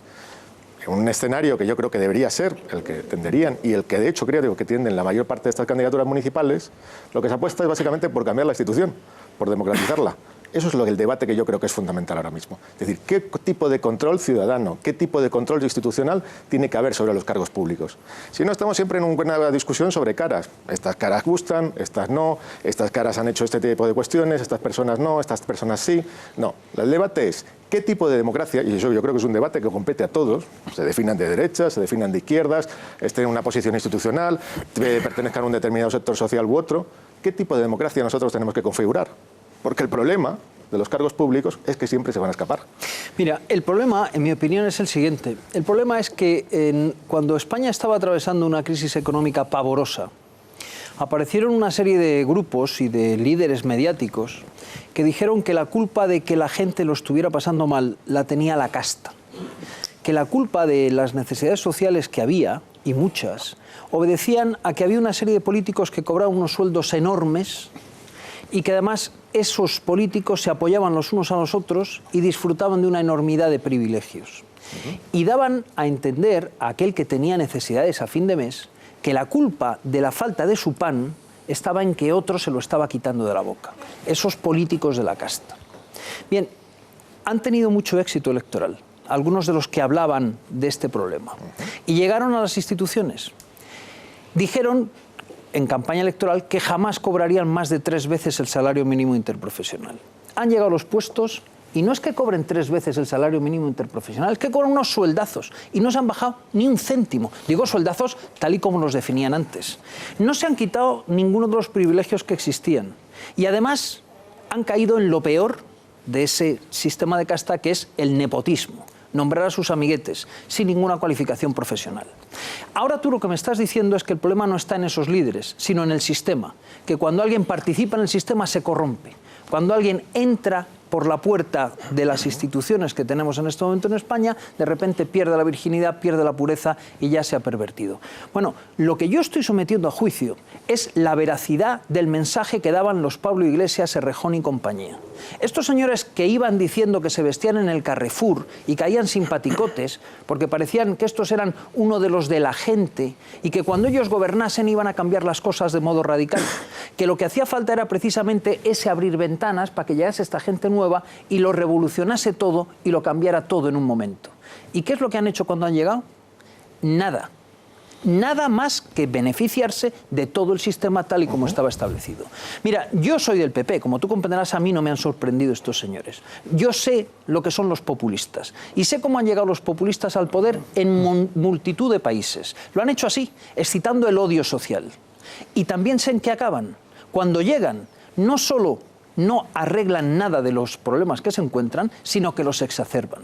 Y no se puede construir un país basándose en el odio social que se ha fomentado para luego encima demostrar el desprecio a todos aquellos que les votaron, que quizá pensaron que podían creer en ese mensaje. Es la mayor estafa electoral que se ha visto en España en los últimos años. Manuel y Jordi. Bien, hay una serie de cuestiones que yo creo que deberíamos aclarar, pero que quizá te las debería aclarar pues gente que está en responsabilidades de gobierno y tal.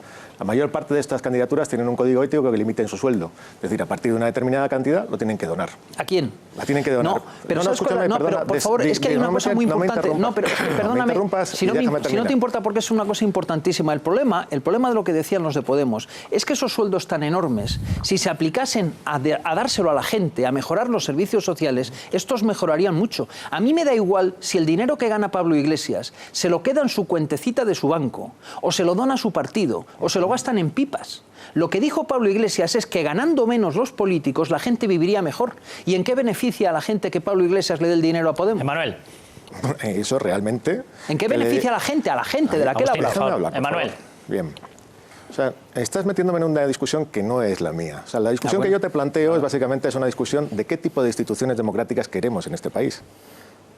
Esa es la discusión grave. Esa es la discusión que plantea el movimiento 15M y por la cual Podemos surge y crece. Porque si no, no te lo explicas.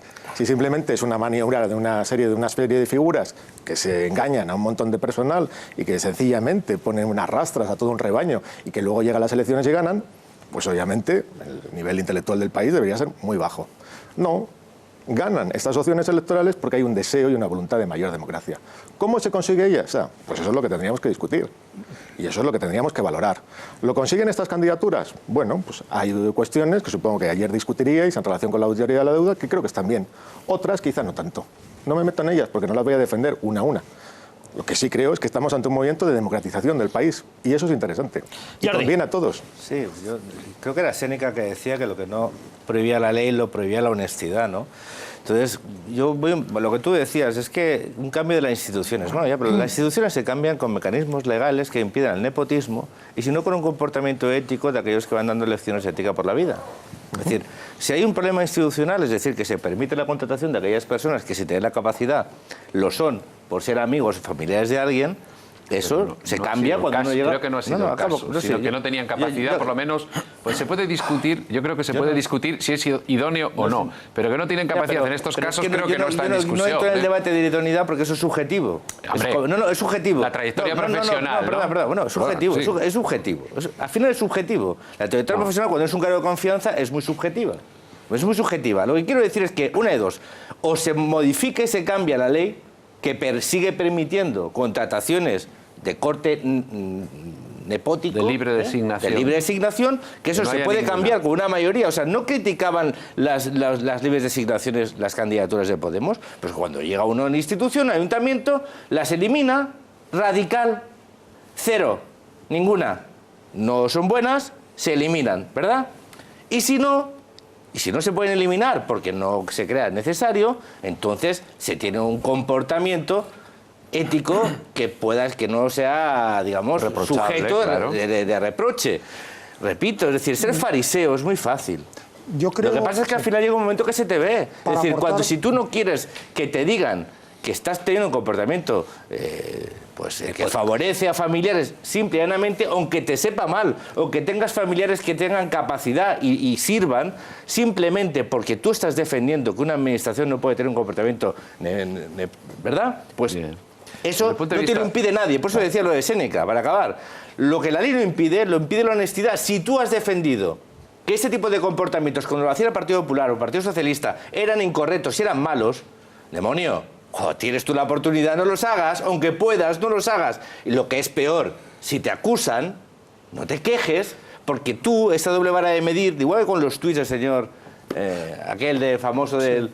¿verdad? Si eso lo hubiera hecho cualquier otro Zapata, cualquier otro representante de cualquier otro partido político, esas mismas formaciones, Podemos o cualquiera uno de sus avatares o sus marcas blancas, hubiera salido en tropel a denunciarlo, a acusarle, a significarlo y a exigir su dimisión. Cuando resulta que es uno de los suyos y lo conoce, no, es que es buen chico. Bueno, claro, es que es buen chico. Para aportar en el sentido de la democratización de lo que decía nuestro invitado, a ver, no es porque yo crea que Podemos, no digo el movimiento 15M, pero no es porque yo crea que Podemos vino a democratizar nada, porque sus máximos dirigentes son dirigentes totalitarios, es decir, desde Pablo Iglesias hasta el señor Monedero, hasta el señor Luis Alegre, no solo han defendido el marxismo en su versión más radical, sino que han ayudado al régimen venezolano a reprimir a la oposición de la forma más salvaje posible. Pero dicho esto, sí es verdad que se ha planteado una democratización del poder político que no existe en este momento. Pero hay dos, para resumir mucho, digamos dos vías. Una, la asamblearia, la que siempre yo he escrito, incluso en un libro, cómo se manipulan las asambleas y en concreto cómo la asamblea, por ejemplo, de Vistalegre, de Vistalegre de Podemos y otras muchas se manipulan, porque manipular las asambleas, en fin, cualquiera que haya vivido en la Universidad Complutense ya se sabe cómo cuanto más grandes son las asambleas, más fácilmente manipulables y más empleando medios informáticos. Y otra que yo se lo reprocho al Partido Socialista, sobre todo al Partido Popular, el no haberlo hecho, es el control del elegido, el control real del elegido. En un municipio e incluso en el Congreso es claro, es algo que en el seno de algunos partidos se ha planteado algunas veces, que es que se elijan por distritos, es decir, que por unidades lo más pequeñas posibles, cada uno elija a alguien. Yo quiero que a don Agustín le elija un distrito, una unidad más o menos grande. No quiero que se elija una lista, no estoy hablando de listas abiertas, sino que estoy hablando de que el diputado, el concejal, el senador, etcétera, tenga que dar... Oye, está bien que tú contrates a tu padre o a tu hermano para ocupar un puesto en la administración. Pero es que al final es más sencillo. Yo estaba respondiendo, pues a lo mejor sí, pero no queda bien, la gente no le gusta. Yo estaba respondiendo al invitado. El problema es que ahora mismo el señor Zapata, que es concejal, por ejemplo, el señor Zapata, porque ha sucedido lo que ha sucedido, pero que es concejal de dos distritos de Madrid, no lo es porque le hayan elegido ahí, lo es porque ha habido un pacto en despachos de grupos en que ha salido una lista, que por cierto una lista que ha quedado la segunda en la Comunidad de Madrid. El señor Zapata no va a dar cuentas ante sus electores, porque no tiene electores. El señor Zapata va a sobrevivir en la medida en que maniobre bien en una amalgama que se llama ahora Madrid o que se llama etcétera, etcétera. Con eso es lo que hay que acabar, y el señor Zapata en eso, y por supuesto el señor Iglesias, no solo no es más demócrata, sino es mucho menos demócrata que los que hoy en día manejan. Os doy la palabra, pero dejadme que os mencione dos casos más porque estáis dando totalmente, veo que eludís la discusión sobre si la idoneidad es absolutamente correcta.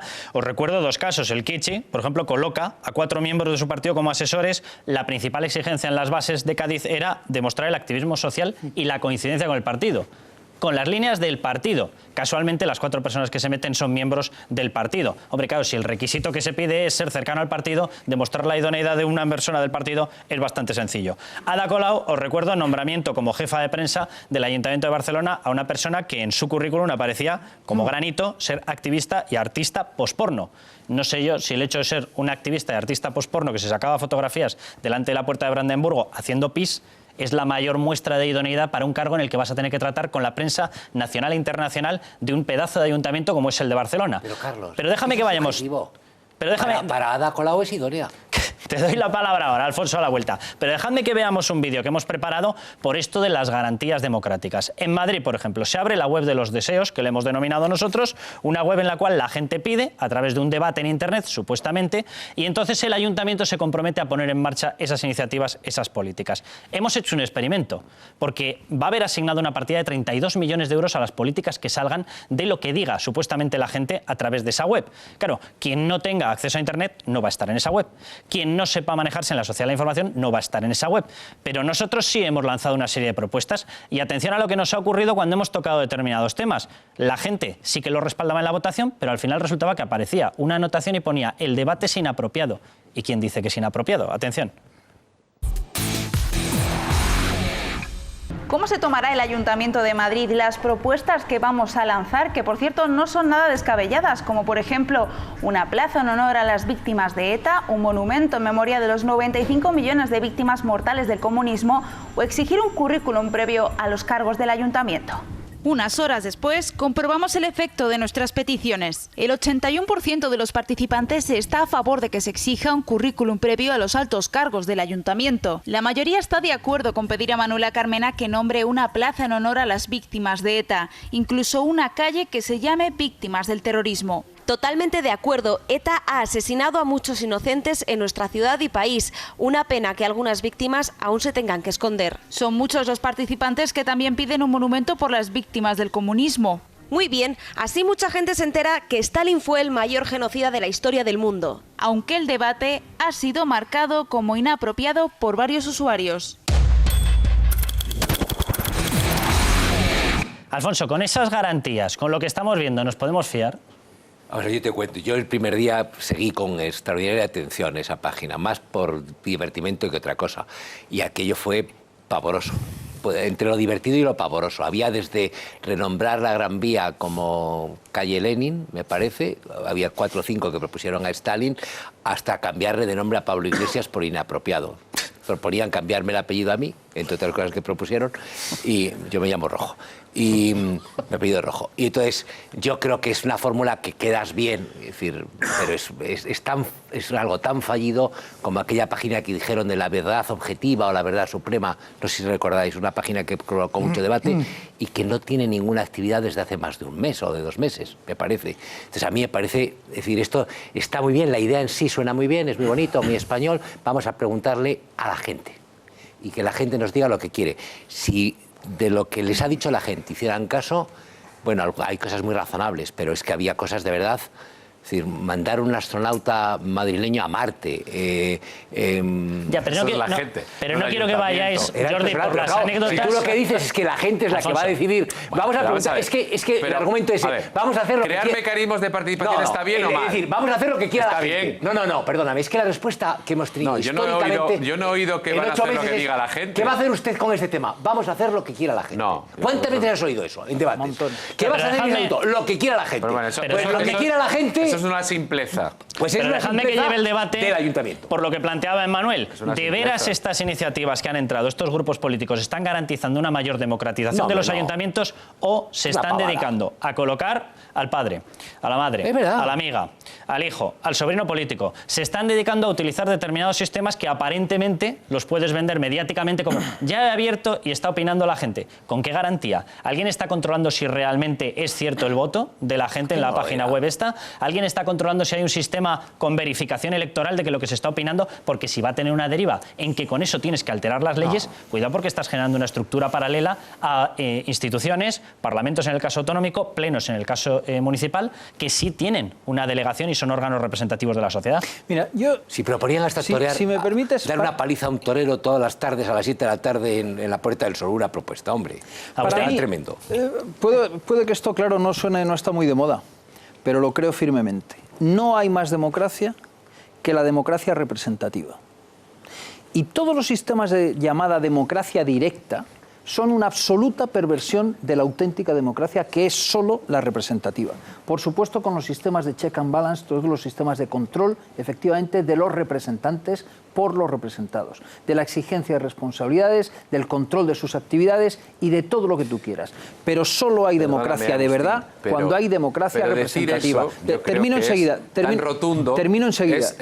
Yo creo que la democracia es una construcción. Si me permites, termino enseguida. La democracia, la llamada democracia directa, es susceptible de todo tipo de manipulaciones, como muy bien acaban de exponerse. Como la otra. No, perdón, muchísimos menos. Desde luego no hay sistema político perfecto. Mira, indudablemente la perfección en cualquier obra humana es inexistente. Todo tiene sus defectos. Pero hay cosas que son menos malas que otras. Y hay cosas que son menos manipulables que otras. Y desde luego, 5.000 señores en una plaza, por muchas voces que den y mucho tiempo que estén, no representan una ciudad, ni a un país. Porque resulta que por 5.000 señores que hay en una plaza, hay 500.000 que están en su casa, en el cuarto estar de su casa.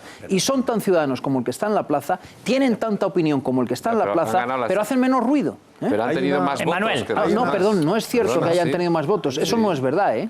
Perdón, Podemos no ha ganado las elecciones en Madrid. Podemos no ha ganado las elecciones en Madrid. No, pero tiene mayoría con el apoyo del Partido Socialista. Ahí voy yo. Porque tienen mayoría en votos. Tienen mayoría en votos. Te darás cuenta de la enorme contradicción que hay. Yo no discuto la legitimidad de Podemos para estar gobernando en Madrid. No discuto la legitimidad desde el punto de vista de la democracia representativa, porque el número de representantes que han conseguido conformar esta coalición es mayor que el otro número de representantes, aunque tuviesen más votos. Pero lo que me resulta realmente paradójico es que los señores que, utilizando los mecanismos de la democracia representativa, se han hecho con el gobierno de un sitio como Madrid o como Castilla-La Mancha, luego, sin embargo, apelen a la democracia directa cuando les conviene. Eso es una cosa... Emmanuel, César y Jordi. Hay una anécdota curiosa en las memorias de Fraga, en busca del tiempo servido, en la cual él comenta cómo se redactó la Constitución del 78. Y él, curiosamente, dice en un momento dado: fue triste que perdimos, básicamente, la oportunidad de ir un poquito más allá de una democracia partitocrática. Porque, básicamente, los mecanismos de democracia semidirecta, que no directa, como es la ILP y el referéndum, quedaron completamente de lado. Es decir, no hay ningún problema en que tú puedas decir la democracia representativa es insuperable, pero desde luego la puedes acompañar con un montón de mecanismos de control ciudadano que no son exactamente representativos. La ILP, el referéndum, que pone... La iniciativa legislativa popular, exactamente, que la gente lo entienda. Permiten precisamente que iniciativas ciudadanas puedan poner sobre el tapete... la incapacidad laboral permanente. ¿Qué? La ILP, Bueno, desde luego, con esta Constitución es totalmente inoperante, igual que el referéndum. O sea, que depende completamente de la iniciativa del gobierno. En otros países, igual de democráticos en términos representativos como Italia, tienen la posibilidad de que cualquier iniciativa ciudadana, si consigue un número de firmas determinado, eso acabe en un referéndum. Pero me gustaría que lo llevaseis al caso concreto, que no os vayáis por la teoría. Es decir, que me digáis si en estos momentos lo que está haciendo la gente de Podemos, la gente de distintas marcas, ahora en Común, etcétera, etcétera, ahora Madrid, Barcelona en Común, etcétera, si lo están consiguiendo, si están haciendo esto. Pero dejadme un momentín, porque al otro lado del teléfono tenemos a una persona a la que yo le quiero dar un abrazo enorme. Se llama Lilian Tintori. Lilian, muy buenas noches. ¿Cómo estás? Lilian, Carlos, muy buenas noches. Lilian, un abrazo enorme. Déjame que le comente a la gente. Lilian es, yo creo que lo sabe todo el mundo, la mujer de Leopoldo López, que es la persona, la mujer de uno de los opositores. Digo uno porque hay más de 70 presos políticos en Venezuela. Entonces ella es la mujer de Leopoldo López, es una de las personas que debería estar luchando en unas elecciones democráticas por cambiar el rumbo de Venezuela, y que en vez de estar en eso le acaba de caer una condena de prácticamente 15 años en prisión, acusado de 800 cosas. Repito, hay más de 70 personas en esa misma situación. Lilian, ¿cómo lo estáis pasando? Carlos, es muy duro, es muy difícil y muy injusto. Pero ante esta adversidad, ante esta represión y ante este ataque, estamos de pie, respirando y con ganas de seguir luchando. Hay 78 presos políticos en Venezuela Leopoldo es inocente. El único delito que ha cometido Leopoldo es querer un mejor país, es denunciar al régimen antidemocrático de Maduro, que otro decir, puede vivir la condena que vivimos hace 2 días. Vivimos en dictadura en Venezuela, lamentablemente, y ante eso vamos a seguir luchando, porque las libertades, la causa más noble es el trabajo por nuestro pueblo, por nuestras libertades, por nuestro futuro. Nuestro compromiso es inmenso, el sacrificio que está haciendo Leopoldo vale la pena, y el mensaje que les puedo dar a ti y a todos los venezolanos que nos están escuchando es que en cada uno de los venezolanos está Venezuela. Todos nosotros sentimos, ustedes que son nuestros hermanos, que este es un momento muy difícil, pero que va a pasar. Lilian, estábamos discutiendo si las candidaturas cercanas a Podemos, pactadas con Podemos, nacidas de Podemos, etcétera, en España, que han llegado a ayuntamientos, han llegado a darle la clave para gobernar al Partido Socialista en algunas comunidades, si estaban trayendo una regeneración democrática en España. Tú tuviste una escena, de hecho, con el máximo responsable de esta formación de Podemos, con Pablo Iglesias, en la que le pediste a esta persona, Pablo Iglesias, que ya que tenía la relación que tenía con el régimen venezolano, que intercediese por ti y por Leopoldo López. ¿Tú tienes la sensación, con el comportamiento que tiene Podemos en España, que realmente está capacitado para una regeneración democrática? Bueno, en primer lugar, con respecto a los pronunciamientos, Leopoldo tiene 1 año y 7 meses preso. Y no solamente Leopoldo, hay 78 presos políticos. Nosotros vivimos la peor represión de la historia venezolana el año pasado, en el 2014. Tuvimos más de 3.400 detenciones arbitrarias, más de 200 casos de tortura solo registrados. Y hoy todavía líderes de la oposición presos, el alcalde metropolitano Antonio Ledesma preso, Daniel Ceballos, el alcalde de San Cristóbal preso, Rosmi Mantilla, Gilberto Sojo, estudiantes que son líderes en sus pueblos, están presos por pensar distinto. Yo creo que en ese sentido, cuando hablamos de defensa de libertades y derechos humanos, no pueden existir dobles estándares. Y quien no se pronuncie, pues es cómplice. Y es lo que hemos vivido a lo largo de estos meses. Es increíble cómo todavía hay líderes que no alzan su voz y no se pronuncian de manera contundente. En el caso de Podemos, no solamente se lo pedí una vez, se lo pedí varias veces. Ha sido constante la petición porque sabemos la relación que hay con el chavismo en este caso. Hoy creo que queda muy claro quiénes son los líderes demócratas del mundo que han estado en constante acompañamiento con los venezolanos, no conmigo, porque yo no estoy hablando de mi caso, yo no estoy hablando de mi familia, estoy hablando de Venezuela, estoy hablando de mi país, que está en una crisis política, social, económica, que estamos, Carlos, en crisis humanitaria. Nosotros no conseguimos medicinas para curar a los enfermos, nosotros no conseguimos alimentos básicos, leche para nuestros hijos. Matan a un venezolano cada 20 minutos. La cifra de violencia, de muertes por violencia fue de 25.000 el año pasado. Es grave lo que está pasando, grave. Por eso la comunidad internacional es clave. Cuando las crisis son tan profundas, los líderes demócratas se crecen. Y yo te puedo decir quiénes se han crecido y quiénes de nunca nos vamos a olvidar. Lilian, déjame que te recuerde una iniciativa, se tramitó en el Senado español hace, en estos momentos yo creo que fueron 10 días, o me parece que fue, mira, el 2 de septiembre fue exactamente. Se planteaba una petición oficial por parte del Senado español al gobierno de Venezuela para que pusiese en libertad a todos los presos políticos, estos 78 que tú nos planteabas. Hubo una serie de grupos políticos en España que se negaron a votar a favor, se abstuvieron, se ausentaron directamente del hemiciclo para no tener que votar. Eran Izquierda Unida, era Compromís, era Amaiur, era RC y era Podemos. ¿Te parece normal ese comportamiento en un sistema democrático? No, no me parece normal. Me parece anormal. Y no puedo creer que líderes del mundo en este momento no entiendan que política hacemos todos, pero es que los derechos humanos están sobre cualquier cosa. Están sobre cualquier partido, están sobre cualquier interés, están sobre cualquier poder. Los derechos humanos son universales. Y creo y pienso en estos momentos cuando me reflexiono, ¿no? Quiero pensar que no tienen la información y que estoy a la orden para mandarles toda la información que necesiten. O mejor dicho, los invito a mi país. Invito a que vayan a Venezuela, que caminen conmigo, que vean lo que vieron los senadores que fueron. Un grupo de senadores españoles, Joseph, Iñaki, Ander y Dionisio, fueron a Venezuela, vieron las colas, vieron la escasez, vieron el sufrimiento, escucharon a las víctimas de la represión. Esos 4 senadores de diferentes partidos, además, porque fue una representación de cada uno de los partidos, ellos vivieron en carne propia lo que los venezolanos estamos viviendo. Entonces yo les invito a las personas que votaron en contra que particularmente y especialmente los invito que vengan con nosotros, que caminen con nosotros y que saquen sus propias conclusiones. Lilian, un abrazo enorme. Sabes que siempre tendrás abiertos los micrófonos como los has tenido hasta ahora, los micrófonos, la pantalla, lo que tú quieras de este programa. Muchísimo ánimo, de verdad. Carlos, seguiremos luchando. Fuerza y fe. Y gracias a todos nuestros hermanos españoles por el apoyo que nos han dado. Vamos a seguir, vamos a trabajar, vamos a insistir. En estos momentos estamos en el Fórum 2000 en Praga, iremos a Madrid en la semana y seguiremos recorriendo el mundo y recorriendo nuestro país para llevar el mensaje de libertad y rescatar nuestros derechos fundamentales en Venezuela. Lilian, un abrazo enorme, de verdad. Bueno, Lilian, que dejadme que lo comente, por si la gente no lo sabe, Leopoldo López no viene de ningún partido de la derecha. Leopoldo López en Venezuela tiene un partido socialista y es parte, está integrado en la Internacional Socialista. Lo digo para que quede claro que quienes estamos en contra de las dictaduras, lo estamos de todas. No de unas sí, de unas no, no de las que son pares sí, de las impares no, de las que son de mi primo sí, de las que son de mi abuela no. No, no, si estás en contra de las dictaduras, estás en contra de las dictaduras.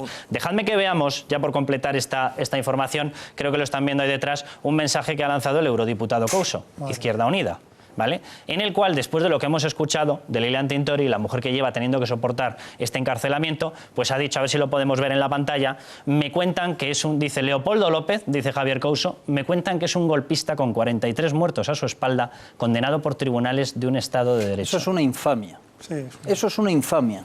Leopoldo López, como líder opositor en Venezuela, dio un mitin en la calle llamando a manifestar en la calle una serie de protestas contra el régimen de Maduro, que fueron brutalmente reprimidas por el régimen Agustín, chavista. perdóname, te voy a tener que cortar porque si no nos pasamos de la hora de publicidad. Te devuelvo la palabra en cuanto volvamos.